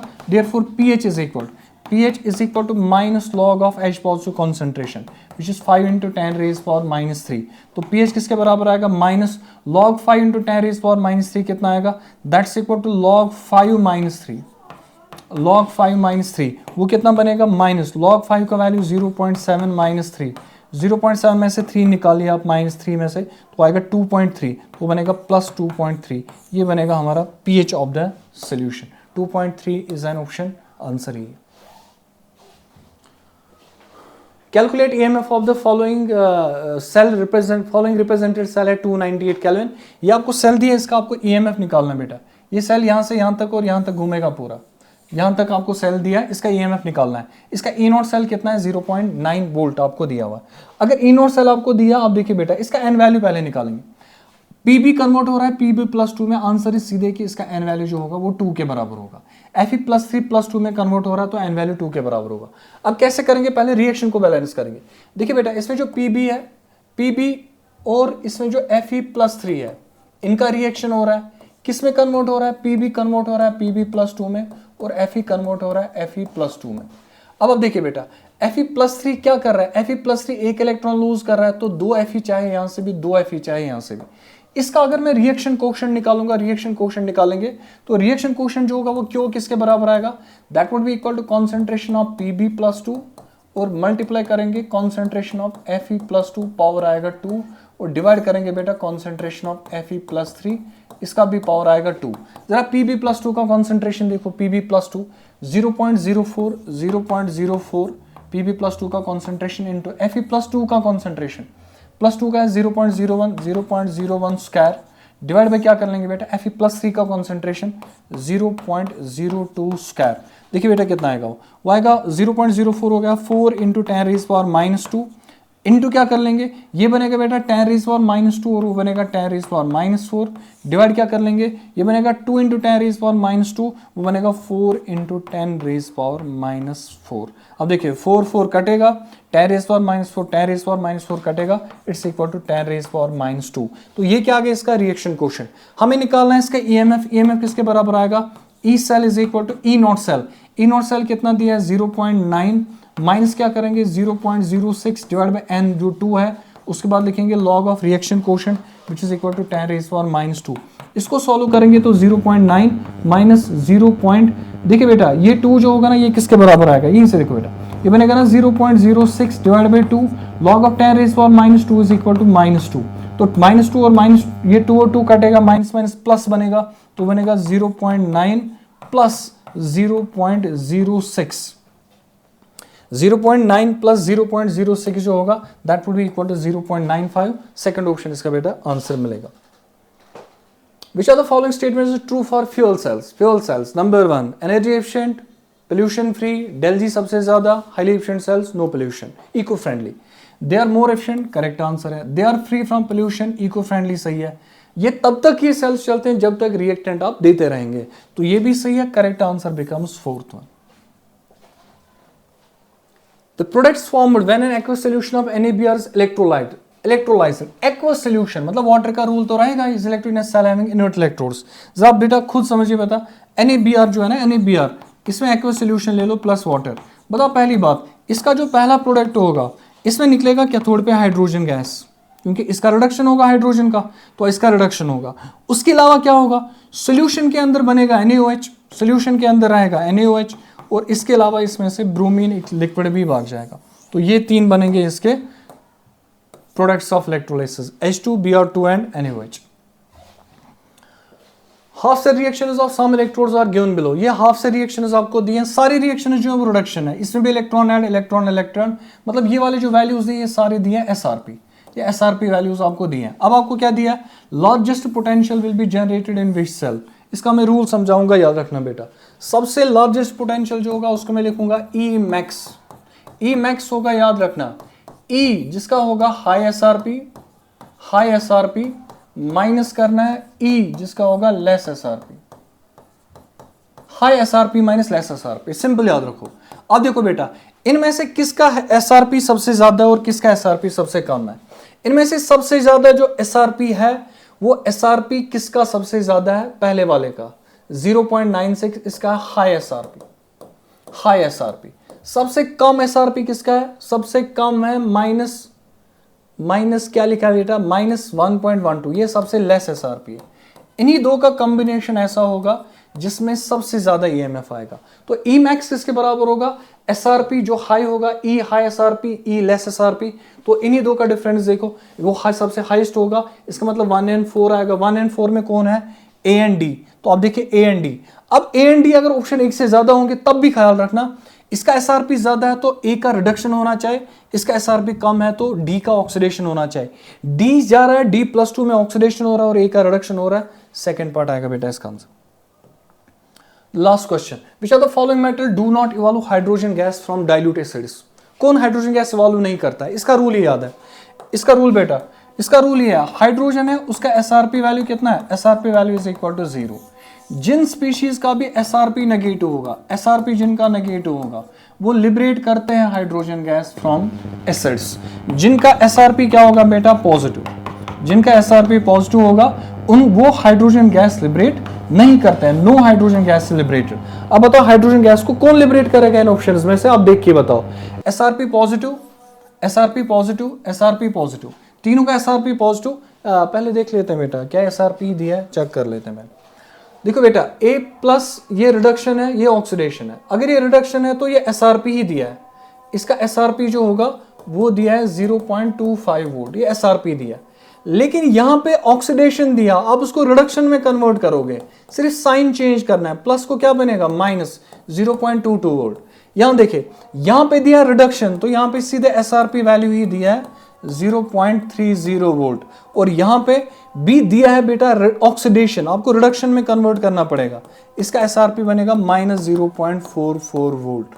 अब बताओ बेटा इसमें से ऐसा कौन सा स्पीशी होगा बेटा, ये वाला जो दिया ना यहाँ पे एसआरपी, इसका एसआरपी दिया, ये रिडक्शन ही दिया सी प्लस से सी, इसका साइन माइनस है, माइनस ही है।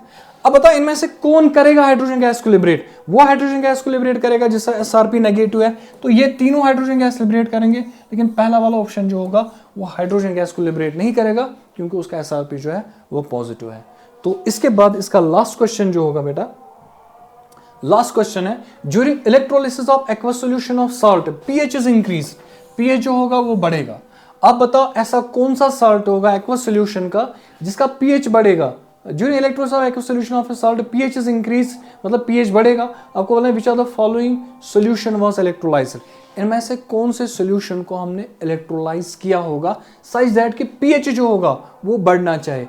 अब पीएच जब बढ़ेगा तो उस टाइम पे याद रखना सॉल्यूशन बनना चाहिए बेटा बेसिक, सॉल्यूशन क्या बनना चाहिए बेसिक।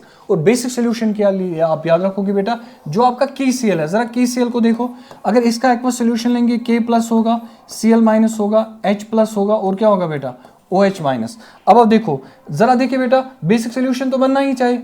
अब बताओ ये दो कैटायन है K plus and H plus, K plus और H प्लस में किसका रिडक्शन होगा सर, इसका रिडक्शन होगा।